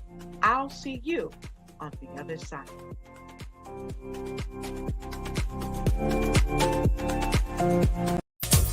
Sailing has become a passion. That's what it's done for my life. African Diaspora Maritime, or ADM, is an America's Cup team based in Baltimore. It's led by Executive Director and longtime maritime captain Charles Cathcart. He was a member of the 1992 America's Cup winning team. He wants Baltimore to experience it all. Everybody wants to be on an America's Cup team. So it's known how many America's Cup teams there are. And when this is out already, people are asking, can I be on the team? The effort will take about 45 people and cost some $80 million. Building a racing vessel, launching it, and training the sailing team will be funded in part by sales of merchandise. Branded jerseys for men and women, in addition to donations and sponsorships. Cathcart says he has sponsors lined up already. Along the way, he hopes to bring to the community the history of the Black mariner, offer internships, and get young people involved. STEM is the America's Cup, so you have to build and design your own vessel. So just doing that and us doing webinars is going to be exposure to it. And people are going to be excited because the America's Cup is high end. Cathcart says he wants people to be able to watch history in the making. We're going to have a way for people to come and see the boat being built. So we're going to partition it, and just like the video you saw of the build, we'll have a glass partition and people can watch from the other side the process. You can find out more about the ADM team and how you could take part by going to our website. Lisa Robinson, WBAL TV 11 News. An organization called African Diaspora Maritime just announced a first-of-its-kind sailing team that will be based right here in Baltimore. This team has some groundbreaking goals. Alex Glaze has much more on the story, and he's going to break it down for us. This is the chance for us to change the conversation in America, with Baltimore leading the way. As a member of the 1992 America's Cup winning team, Charles Cathcart knows what it takes to win. But his vision for ADM's sailing team goes far beyond what happens in the water. The goal, besides just the racing, is to reach out to the communities that need support, that need vision, that need a way to get people more involved in a wide variety of topics. The plan is for the Baltimore-based team to be easily accessible to young people and give them an opportunity to learn. ADM's program will not only teach the sport of sailing, but also the math, science, and engineering behind the new technologies of sailing. These skills are going to be needed to expand the knowledge of these young people in their futures, even if they choose not to continue with competitive sailing. ADM is hoping to introduce yachting to a new audience and show the world how sports and community can affect change. What we envision happening is that with this team acting just like a Jamaican bobsled team, people from around America are going to focus in on Maryland and see how we're doing things. And if we do the things that we should with this team and reach out to people and get everybody involved, as many people as possible, we're going to be a template for the things that can change in this country. I absolutely love this. I mean, them teaching more than just the sailing, the science behind it, the endurance, a lot of things that have to come to fruition. A lot of math, and you would think that a sailor would be, you know, scrawny, small guy. No, they're saying that these guys are built like defensive backs for the Ravens. So these are bigger, in shape guys. That they might do a little double dose there. They might sail during the week, play for the Ravens on Sundays. We'll see. How long a program is it? Do you know how long it takes for them to learn? I don't know how long it takes, but they were saying it costs a lot of money. I'm sure it does. Almost $100 million to put together a winning team. That's a lot of money goes into that. So glad to hear that you're going to be supporting the project.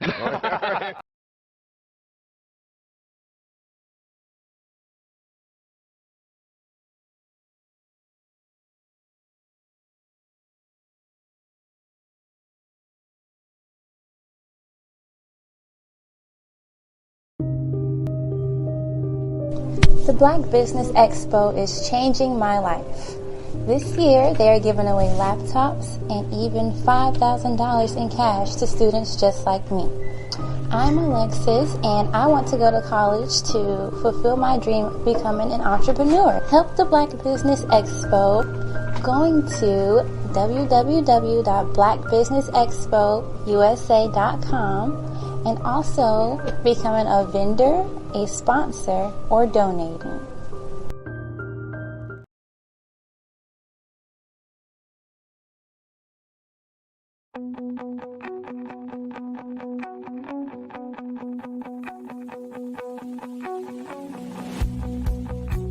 I am Black Business. From the moment I wake until the time I sleep, Yes, I am Black Business. I am Black Business. Tell me, are you Black Business? I am Black Business. Do you support Black businesses? Listen, I support Black business because I am Black Business. Black Business Expo, one of the largest business showcases in the history of Black business in the world. The world! Sign up today at www.blackbusinessexpousa.com or call 919-308-9090. I am Black Business.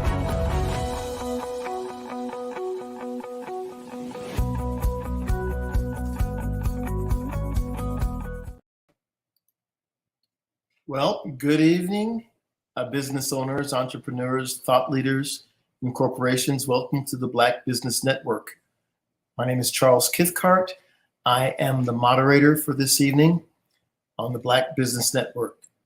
The Black Business Network is a 24-hour business network showcasing Black businesses, business owners, entrepreneurs, and thought leaders worldwide. We have speakers from North Carolina, London, Singapore, Africa, Japan, and cities all over the United States.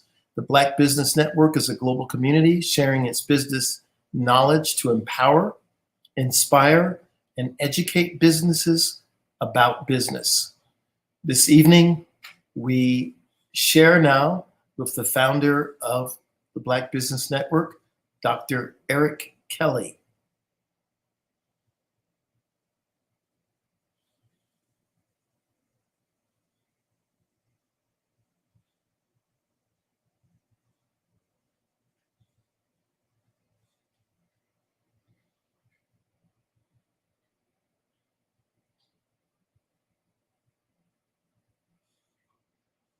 While Dr. Kelly is getting ready to come on, I just want to review some of the great speakers that we had. If you were listening to Dr. Hunter Rainey, PhD, she gave a synopsis on what businesses can do and focus on. When you start a business, that's the beginning of the trip. It's not the end of the journey. There he is, Dr. Kelly. Welcome to your show. Well, you know, when they say it's my show, it is my show. But it really is the people's show. You know, the people make it happen. The people make it go. The people make it do what it does. I didn't say do what it do. I said do what it does. A plural. When we begin to look at today and tomorrow, we got to look at happiness. And what is happiness? Happiness is living in the moment and living in today. And of course, genius is common, and I'll see you on the other side. You know, it's always great when we get an opportunity to come before you and begin to think about what are the things that makes life go around. Many times we must begin to talk about the game of time and energy. The game of time and energy. You know, all week, 7 days a week, I was thinking about what to leave with you after all these tremendous speakers from around the globe have said. On Monday, we had speakers to speak about inspiration, empowerment. On Tuesday, advertising, public relations, marketing, merchandising, and sales. Wednesday, 64 ways to do your business on the internet, social media, all day. And then on Thursday, diversity, equity, and inclusion. And of course, Friday, understanding that the average age on the planet is 29. With that being said, we had people talking about Generation X versus Generation Z. And oh, what a wonderful time Friday was. And then Saturday, Saturday was a time that we did Black business and the culture. And today has been Black business and the future. I opened up talking about the game of energy and time. So I want you to think about these last 7 days. What were you doing? What did you get out of what we presented?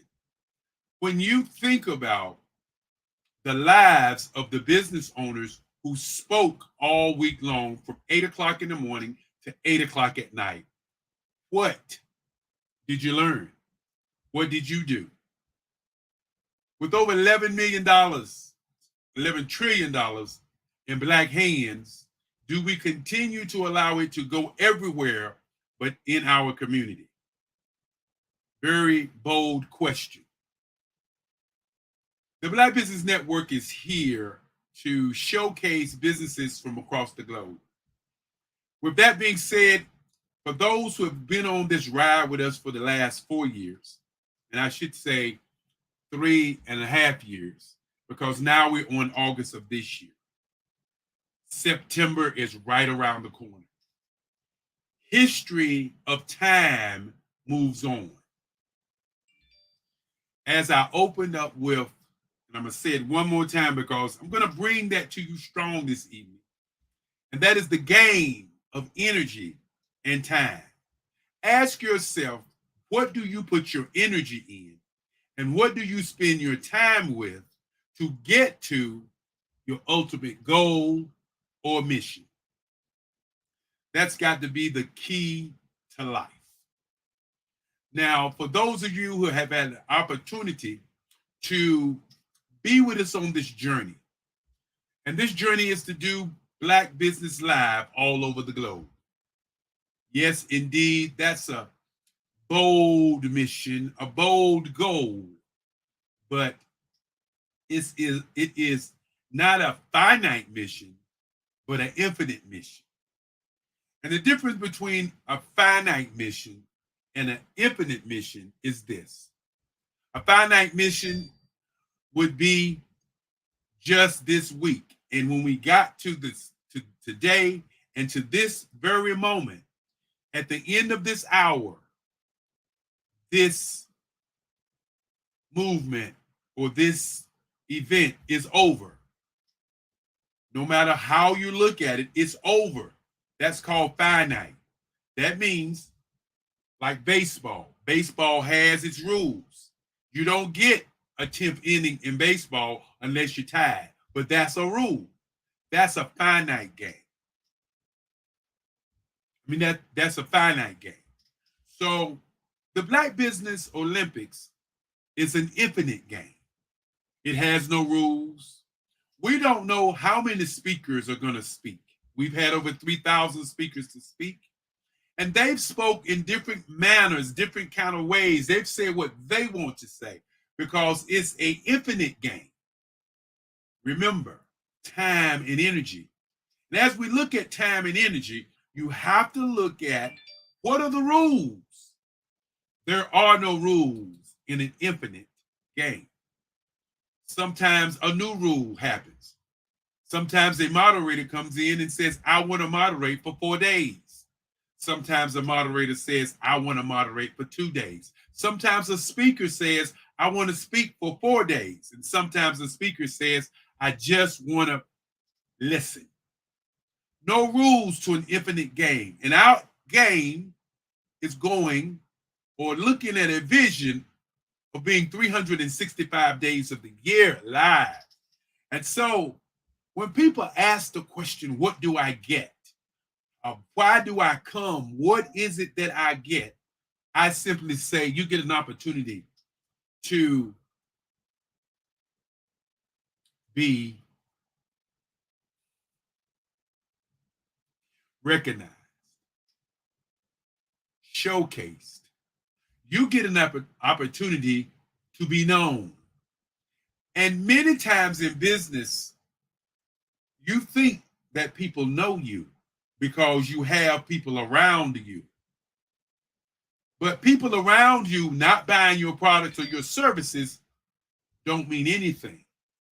So broaden your horizon, broaden where you live at, broaden doing business globally is an opportunity of a lifetime. When we get here on the last hour of the Black Business Olympics, I always like to thank individuals, business owners, loved ones, and what I call history makers. Because who really makes history? People that make history are the people that raise us to be who we are. And who you raise up to be who they're going to be makes you a history maker. And so looking at that and saying thank you, I like to start my thank yous out with my great-great-grandfather, who at the very early age of 7 said to me, I want you to be a lawyer because every family needs a lawyer. I looked him in his eye and I said, Papa, I don't want to be a lawyer. I want to be an artist. He said, well, if you want to be an artist, let me see your work. This was the first time that I was challenged. But the key to being challenged is to be ready. And I was ready. I went to the side of my bed, I brought out my drawings, and he said, oh, you do want to be an artist. He walked out of the room. A month later, he came in and he said, listen, this is what we're going to do. Since you want to be an artist, then we're going to start your museum right in this house where you can sell your art. And once I got into high school and became a very, very interesting individual in the art world, winning awards, he bought my first collection. Oh, what a man he was. Then I want to thank my grandmother who started in 1990 the Black Business Expo. She said because I got an art scholarship, she saw it in me, the change, and she wanted to change kids and students all over the world. So she started giving out scholarships to kids via the Black Business Olympics. I want to thank my mother, and as you saw earlier, Dr. Sharon Hunter Rainey, who also inspired me to create the Black Business Olympics.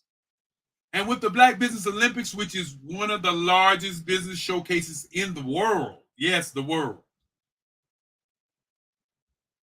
they laid the framework, but not the footprint for where we're going.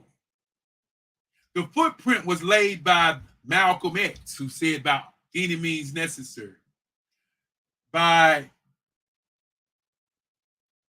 Marcus Musel Garvey, whose birthday just passed, who said he wanted Black people to be seen in their greatness all over the world, even though the narrative was, let's take all Black people back to Africa. That was not the narrative that he planned. Yes, indeed. And Fannie Lou Hamer said, I'm tired of always being tired. They were the pioneers for what we're doing. They were the pioneers, the Nelson Mandelas, who was in prison for 27 years and then boom, out of prison to become the president, to change the landscape of a nation. The Madam C.J. Walker, who in her greatness and her husband's greatness, who was an advertising guy, pushed a movement across the world and became the first millionaires in the world. I want to begin by thanking a young lady by the name of Angel Green, the president of the Black Business Olympics, the Black Business Expo, who has totally changed how we do business. I also want to thank, as I look at and think in my head, I want to thank Lovella Stancer Kelly, my moms, of course, who make sure that this runs well, Francis Cagle. I want to thank Kimberly McLean. I want to thank Margie McLean. I want to thank Madam Madeline Ann Lewis, who continues to inspire me each and every day. I want to especially thank Gerald Stone, Sharon Hunter Rainey, and I want to thank Bree of Superwoman Business Services. Yes, Verena Morris, want to thank you for all the tireless work you've done behind the scenes to ensure that this event is powerful. Want to thank Tamisha Thomas, who pushed this information out on 20 other networks, along with the 10 networks that we had in place. Want to thank Our World Network, young man by the name of Anthony Weeks. Want to thank you so very much for allowing us to be a part of your nation. Thank you, Anthony. Now, as we think about all of the speakers last week, you know it's a big list, and every time I begin to talk about this big list, it's not an easy task because it was so many speakers, over 100 speakers. Want to thank Jocelyn McEldry. Want to thank Lawrence Nichols, who came in and spoke several times. As I said, this is an infinite game. Want to thank Mike Johns. Want to thank Loretta McNary. Want to thank the CMSDC, Carolina's Minority Supply and Development Council, for being one of our sponsors. Want to thank Dominique Simpson Milton, who brought Davion Henry, who's tearing down the statues all over the country. Want to thank Renata Brown. Want to thank the Black Wall Street Nation's CEO, Sharon Thickley.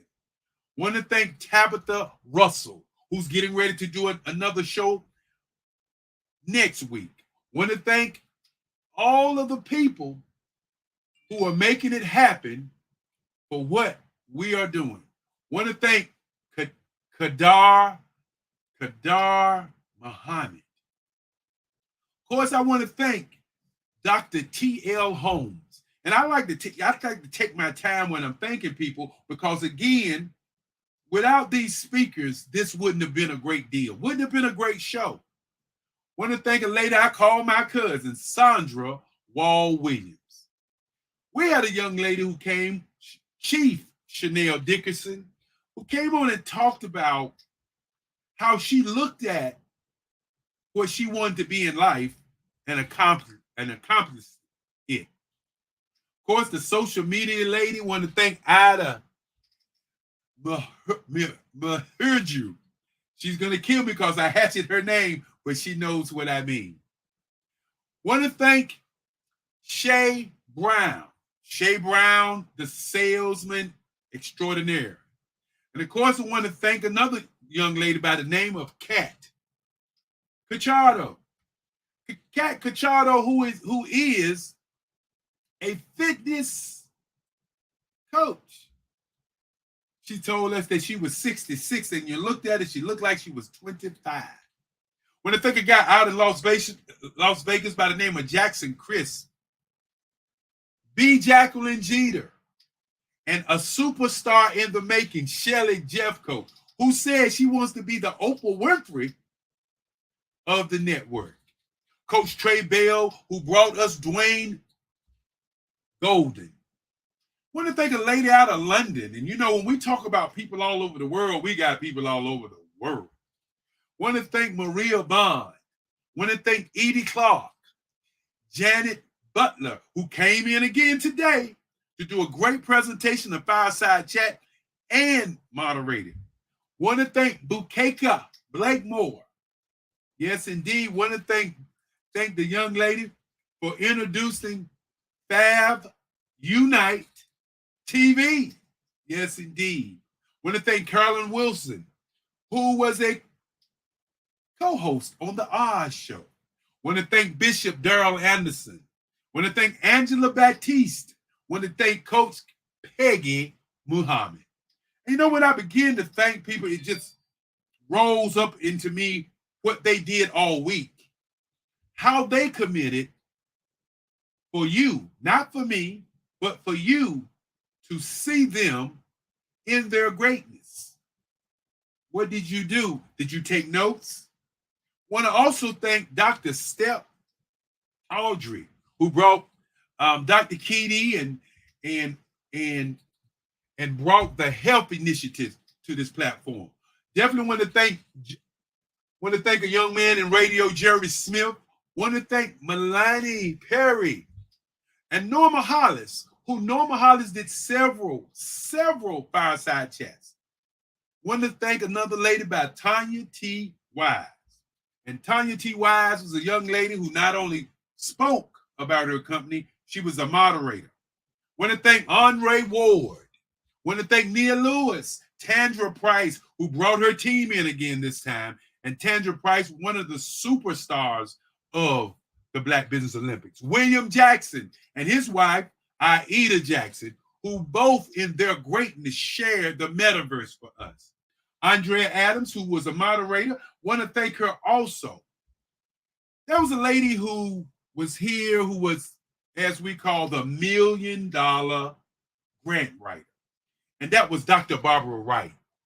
Grant McGaugh from Omaha, yes, indeed, moderated, spoke on his company several times, sharing with you life-changing conversations. Want to thank Reverend Dwayne Kumina. Want to thank a guy by the name of Sidney Wormsby, who talked about leadership, and that leadership still rings in my mind right now. Want to thank again Dr. LaToya Smalls. You know, sometimes I would say people's name twice because they've done something magnificent. Dr. Madeline Ann Lewis, thank you again. Virgil Thornton, who talked about leadership this morning. Want to also thank our chairman of the board, but I don't want to forget a young lady by the name of Dr. Erica Muhammad. And Her Royal Highness was here. Duchess Winford Guitar God. Yes, indeed, I probably hatched that name, but I did the best I could, Duchess. And then, of course, Enolia Forte, who brought her here to talk about Africa. Of course, as we get down to the nitty-gritty and saying thank you, I'm sure I'm going to miss somebody. But hold it to my heart, not to my head, because you know what happens with your head. Sometimes you can't remember everything. Want to thank a young lady who just been spectacular, Eartha Watts Hicks. And I want everybody's prayers to go out to Eartha as she get ready to go on another journey that she needs prayer for. Shay Brown, the salesman extraordinaire. Then there was a young man that really did a great job, Javon Martin.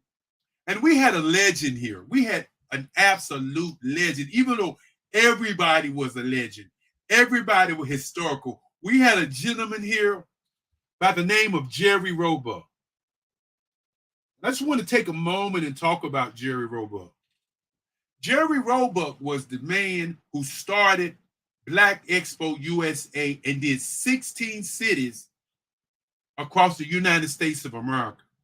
A young man, or a man, who allowed me to be a part of his organization after the third event that I did, after they saw the numbers that I was bringing.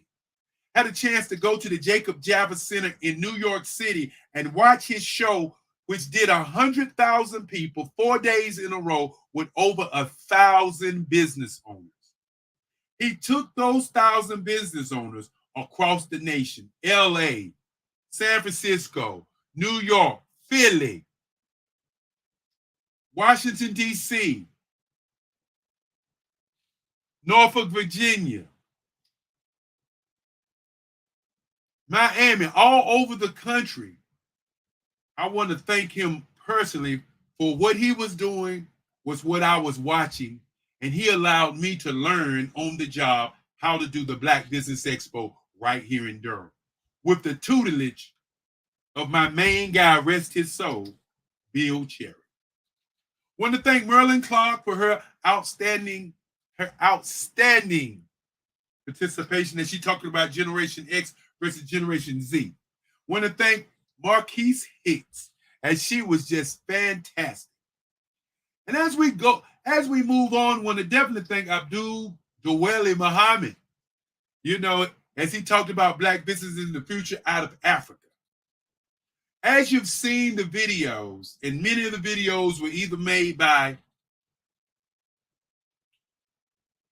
Lotus Richey, or the main video lady for us was Farron, I'm going to give her a whole name, Lopez, and she did an outstanding job. When we had a guy who dropped in by the name of Kelvin McNamara, who really gave some life-changing statements. And then, of course, the beautiful lady by the name of Ramona Rogers. Great job.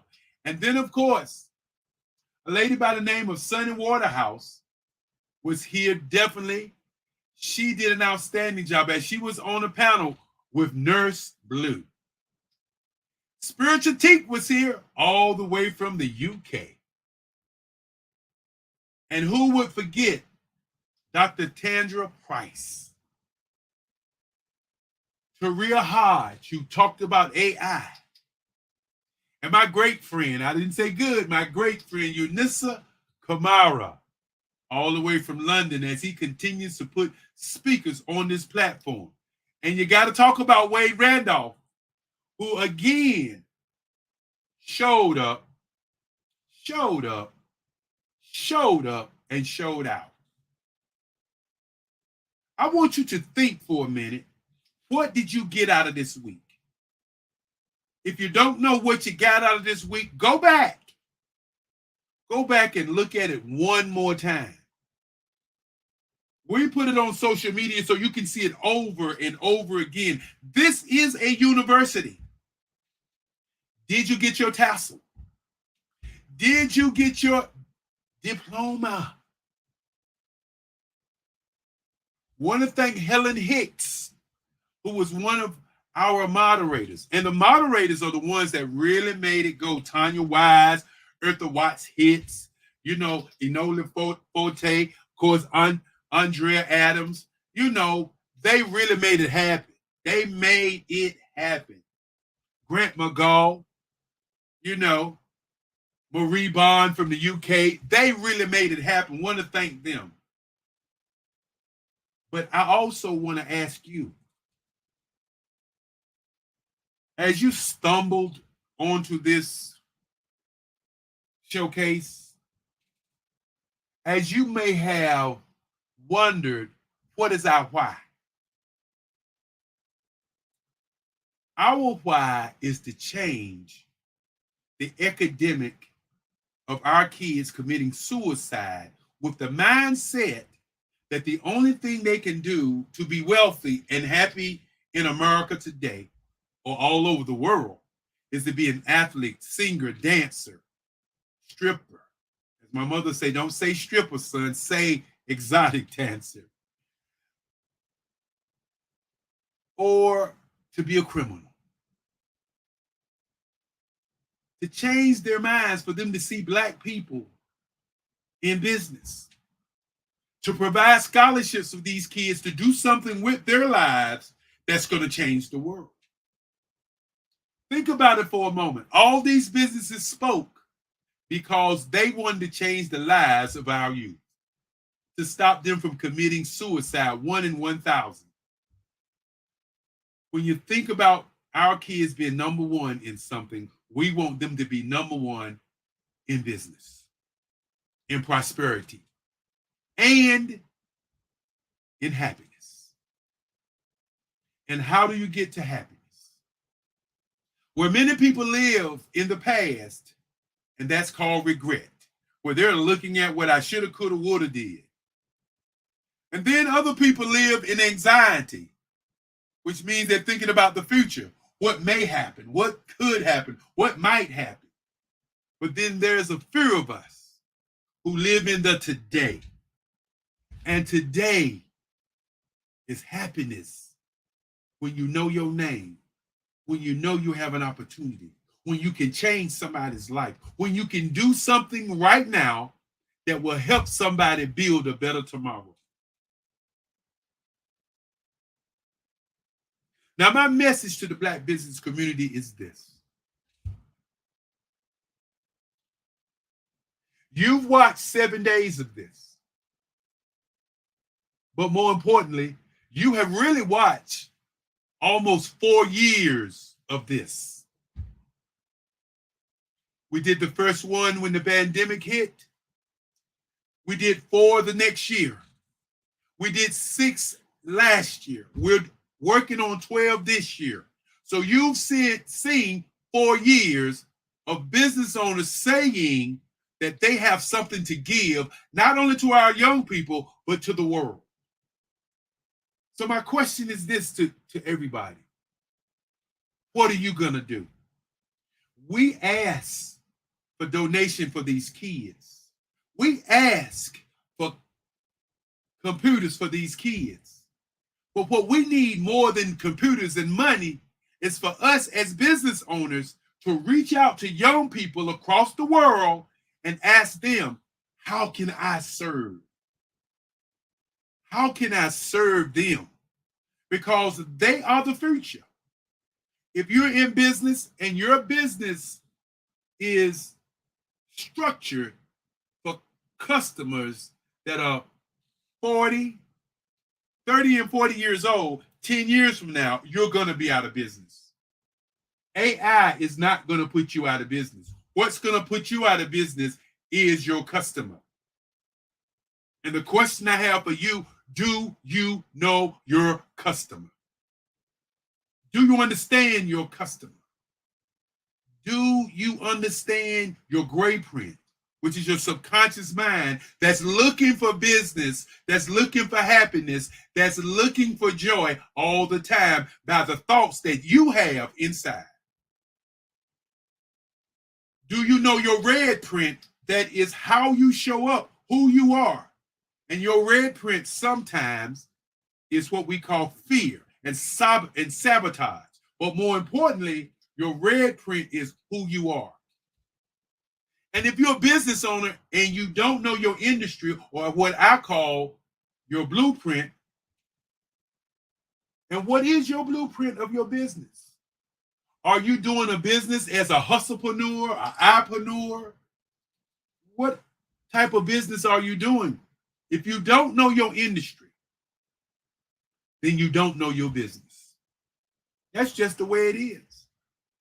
So what is your blueprint? Who is the 1, 2, or 3 top businesses in the world that's doing what you're doing? Look at their blueprint. Stop saying, I want to do it my way, because the I want to do it my way is what I call a 10-year window of business disaster, of going over and making mistakes that have already been ironed out by the top companies and top companies in the world. If you want to be a billionaire company, study a billionaire company.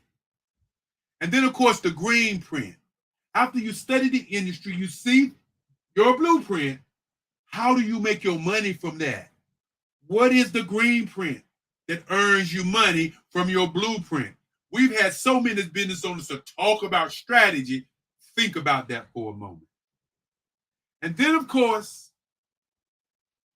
as we look at your black print, which is wealth management, retirement, and exit strategy.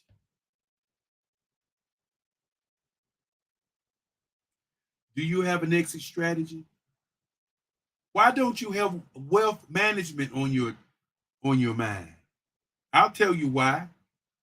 Because you're not thinking about the future today. If you thought about the future today, then you would be happy every day.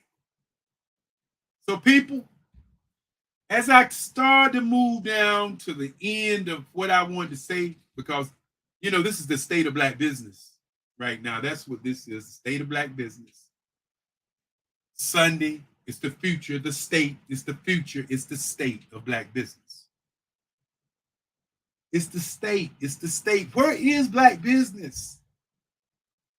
When I say I am black business, from the moment I wake to the moment I sleep, that I am Black business, I want you to be Black business. I want you to think about what you saw all week, and I want you to make a change and think about the young people that you can impact right now. Not tomorrow, right now. Find our young people on the planet and serve. I know many people say, well, I'm not getting nothing out of that. I don't get nothing for serving. I don't get nothing for helping somebody. That's your problem. Because when you serve, you begin to earn history. And what is better to live on a planet where you're born and you have a dash and you die and all your dreams dissipate into the one place where many, many dreams are, and that's the cemetery.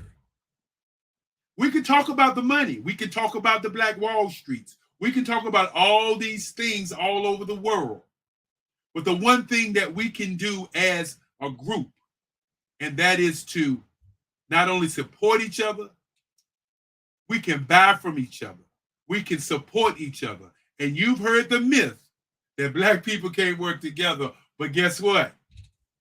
If you were here all week, you saw Black people working together for 7 days, 8 o'clock in the morning to 8 o'clock at night, sharing their expertise, their ability, their supreme confidence. They share with us everything. They share with us their life. So what are you going to share with us? Now, for people out there who want to speak on the platform, you may give us a call at 919-308-9090, or you can actually go to bbxspeakers1@gmail and apply to have your company showcased. But let's don't sit back and relax and not share with the world the greatness that you are. And with that being said, I'm going to bring the young man back up, and we're going to get out of here. As I'm smiling because I love every moment of this week, as I saw so many great people come before us and talk about business. Go look at that carpet. Hey, Dr. Kelly, amazing shows. Amazing. Well, one of the things that we have is a standard. And sometimes people don't see a standard. Sometimes people let a standard slide and it catches people off guard. Right. So as we continue to build, just remember that the standard is what gets us to the next level. Not the how I feel. That doesn't get us to the next level. Being prepared always get us where we're going. Right. And many times, instead of being prepared, we just let things go. That's not the best way to do business. That's not the best way to do anything. So just remember, as you look at this whole week, that the standard that we set is a standard of excellence from everybody, not from some people, but from everybody. Beautifully stated. This has been an inspirational week. And if you're out there watching and seeing, if you feel like wherever you're located, you get depressed because you don't see enough business people, you don't see enough of this excellence, this is the clearinghouse right here to get inspired, to get quality information from the people that come on, and to launch you into success. These are your mentors. This is your template. This is what you can grow by. And so the Black Business Network is an extraordinary thing. Dr. Kelly humbly doesn't like to take total credit. This is his baby, but it's for everybody. And what that means is when you come in, he wants you to take over and bring in what you're doing, and he wants to share with what you're doing to the world. And we've got to make these kinds of things happen. And we can't keep looking at the same old narrative of what we see. We're going to change the conversation. And of course, I want people to leave today and leave tonight with what I said earlier. You are playing the game of energy and time. That's right. I want you to think about what you put your energy in is going to give you the greatest of time on this planet. Ask yourself, what did you learn? But more importantly, what did you do after you learned it? And I can ask the question, where do we go from here? As I said, some people play the finite game, some people play the infinite game. We're playing the infinite game. That's right. And by utilizing our energy and time, we will get to 300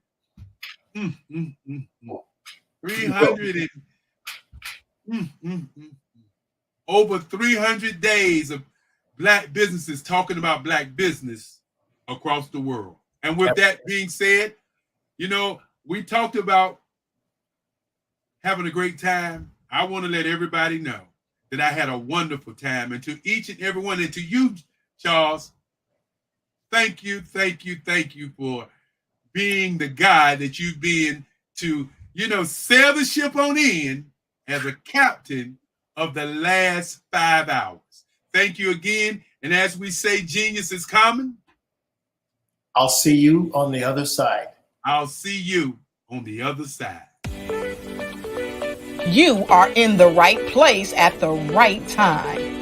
The Black Business Network opens again for its Black Business Olympics, a 24/7 broadcast on business, strategies, global branding, social media marketing, finance, advertisement, and much, much more. Featuring the top, most powerful entrepreneurs and speakers and thought leaders from all around the world as they gather together for this phenomenal event. Join the Black Business Network streaming live into the metaverse, STEM City, USA, Black Multiverse, Pod TV, Roku, Hulu, iHeartRadio, Apple TV, YouTube, TikTok, Instagram, Google Podcasts, Facebook, LinkedIn, IBM TV, Spotify, and Twitch. Tune in today and be a part of this amazing movement. The Black Business Olympics welcomes you.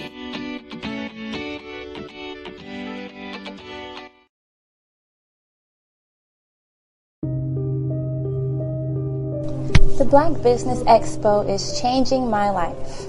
This year, they are giving away laptops and even $5,000 in cash to students just like me. I'm Alexis, and I want to go to college to fulfill my dream.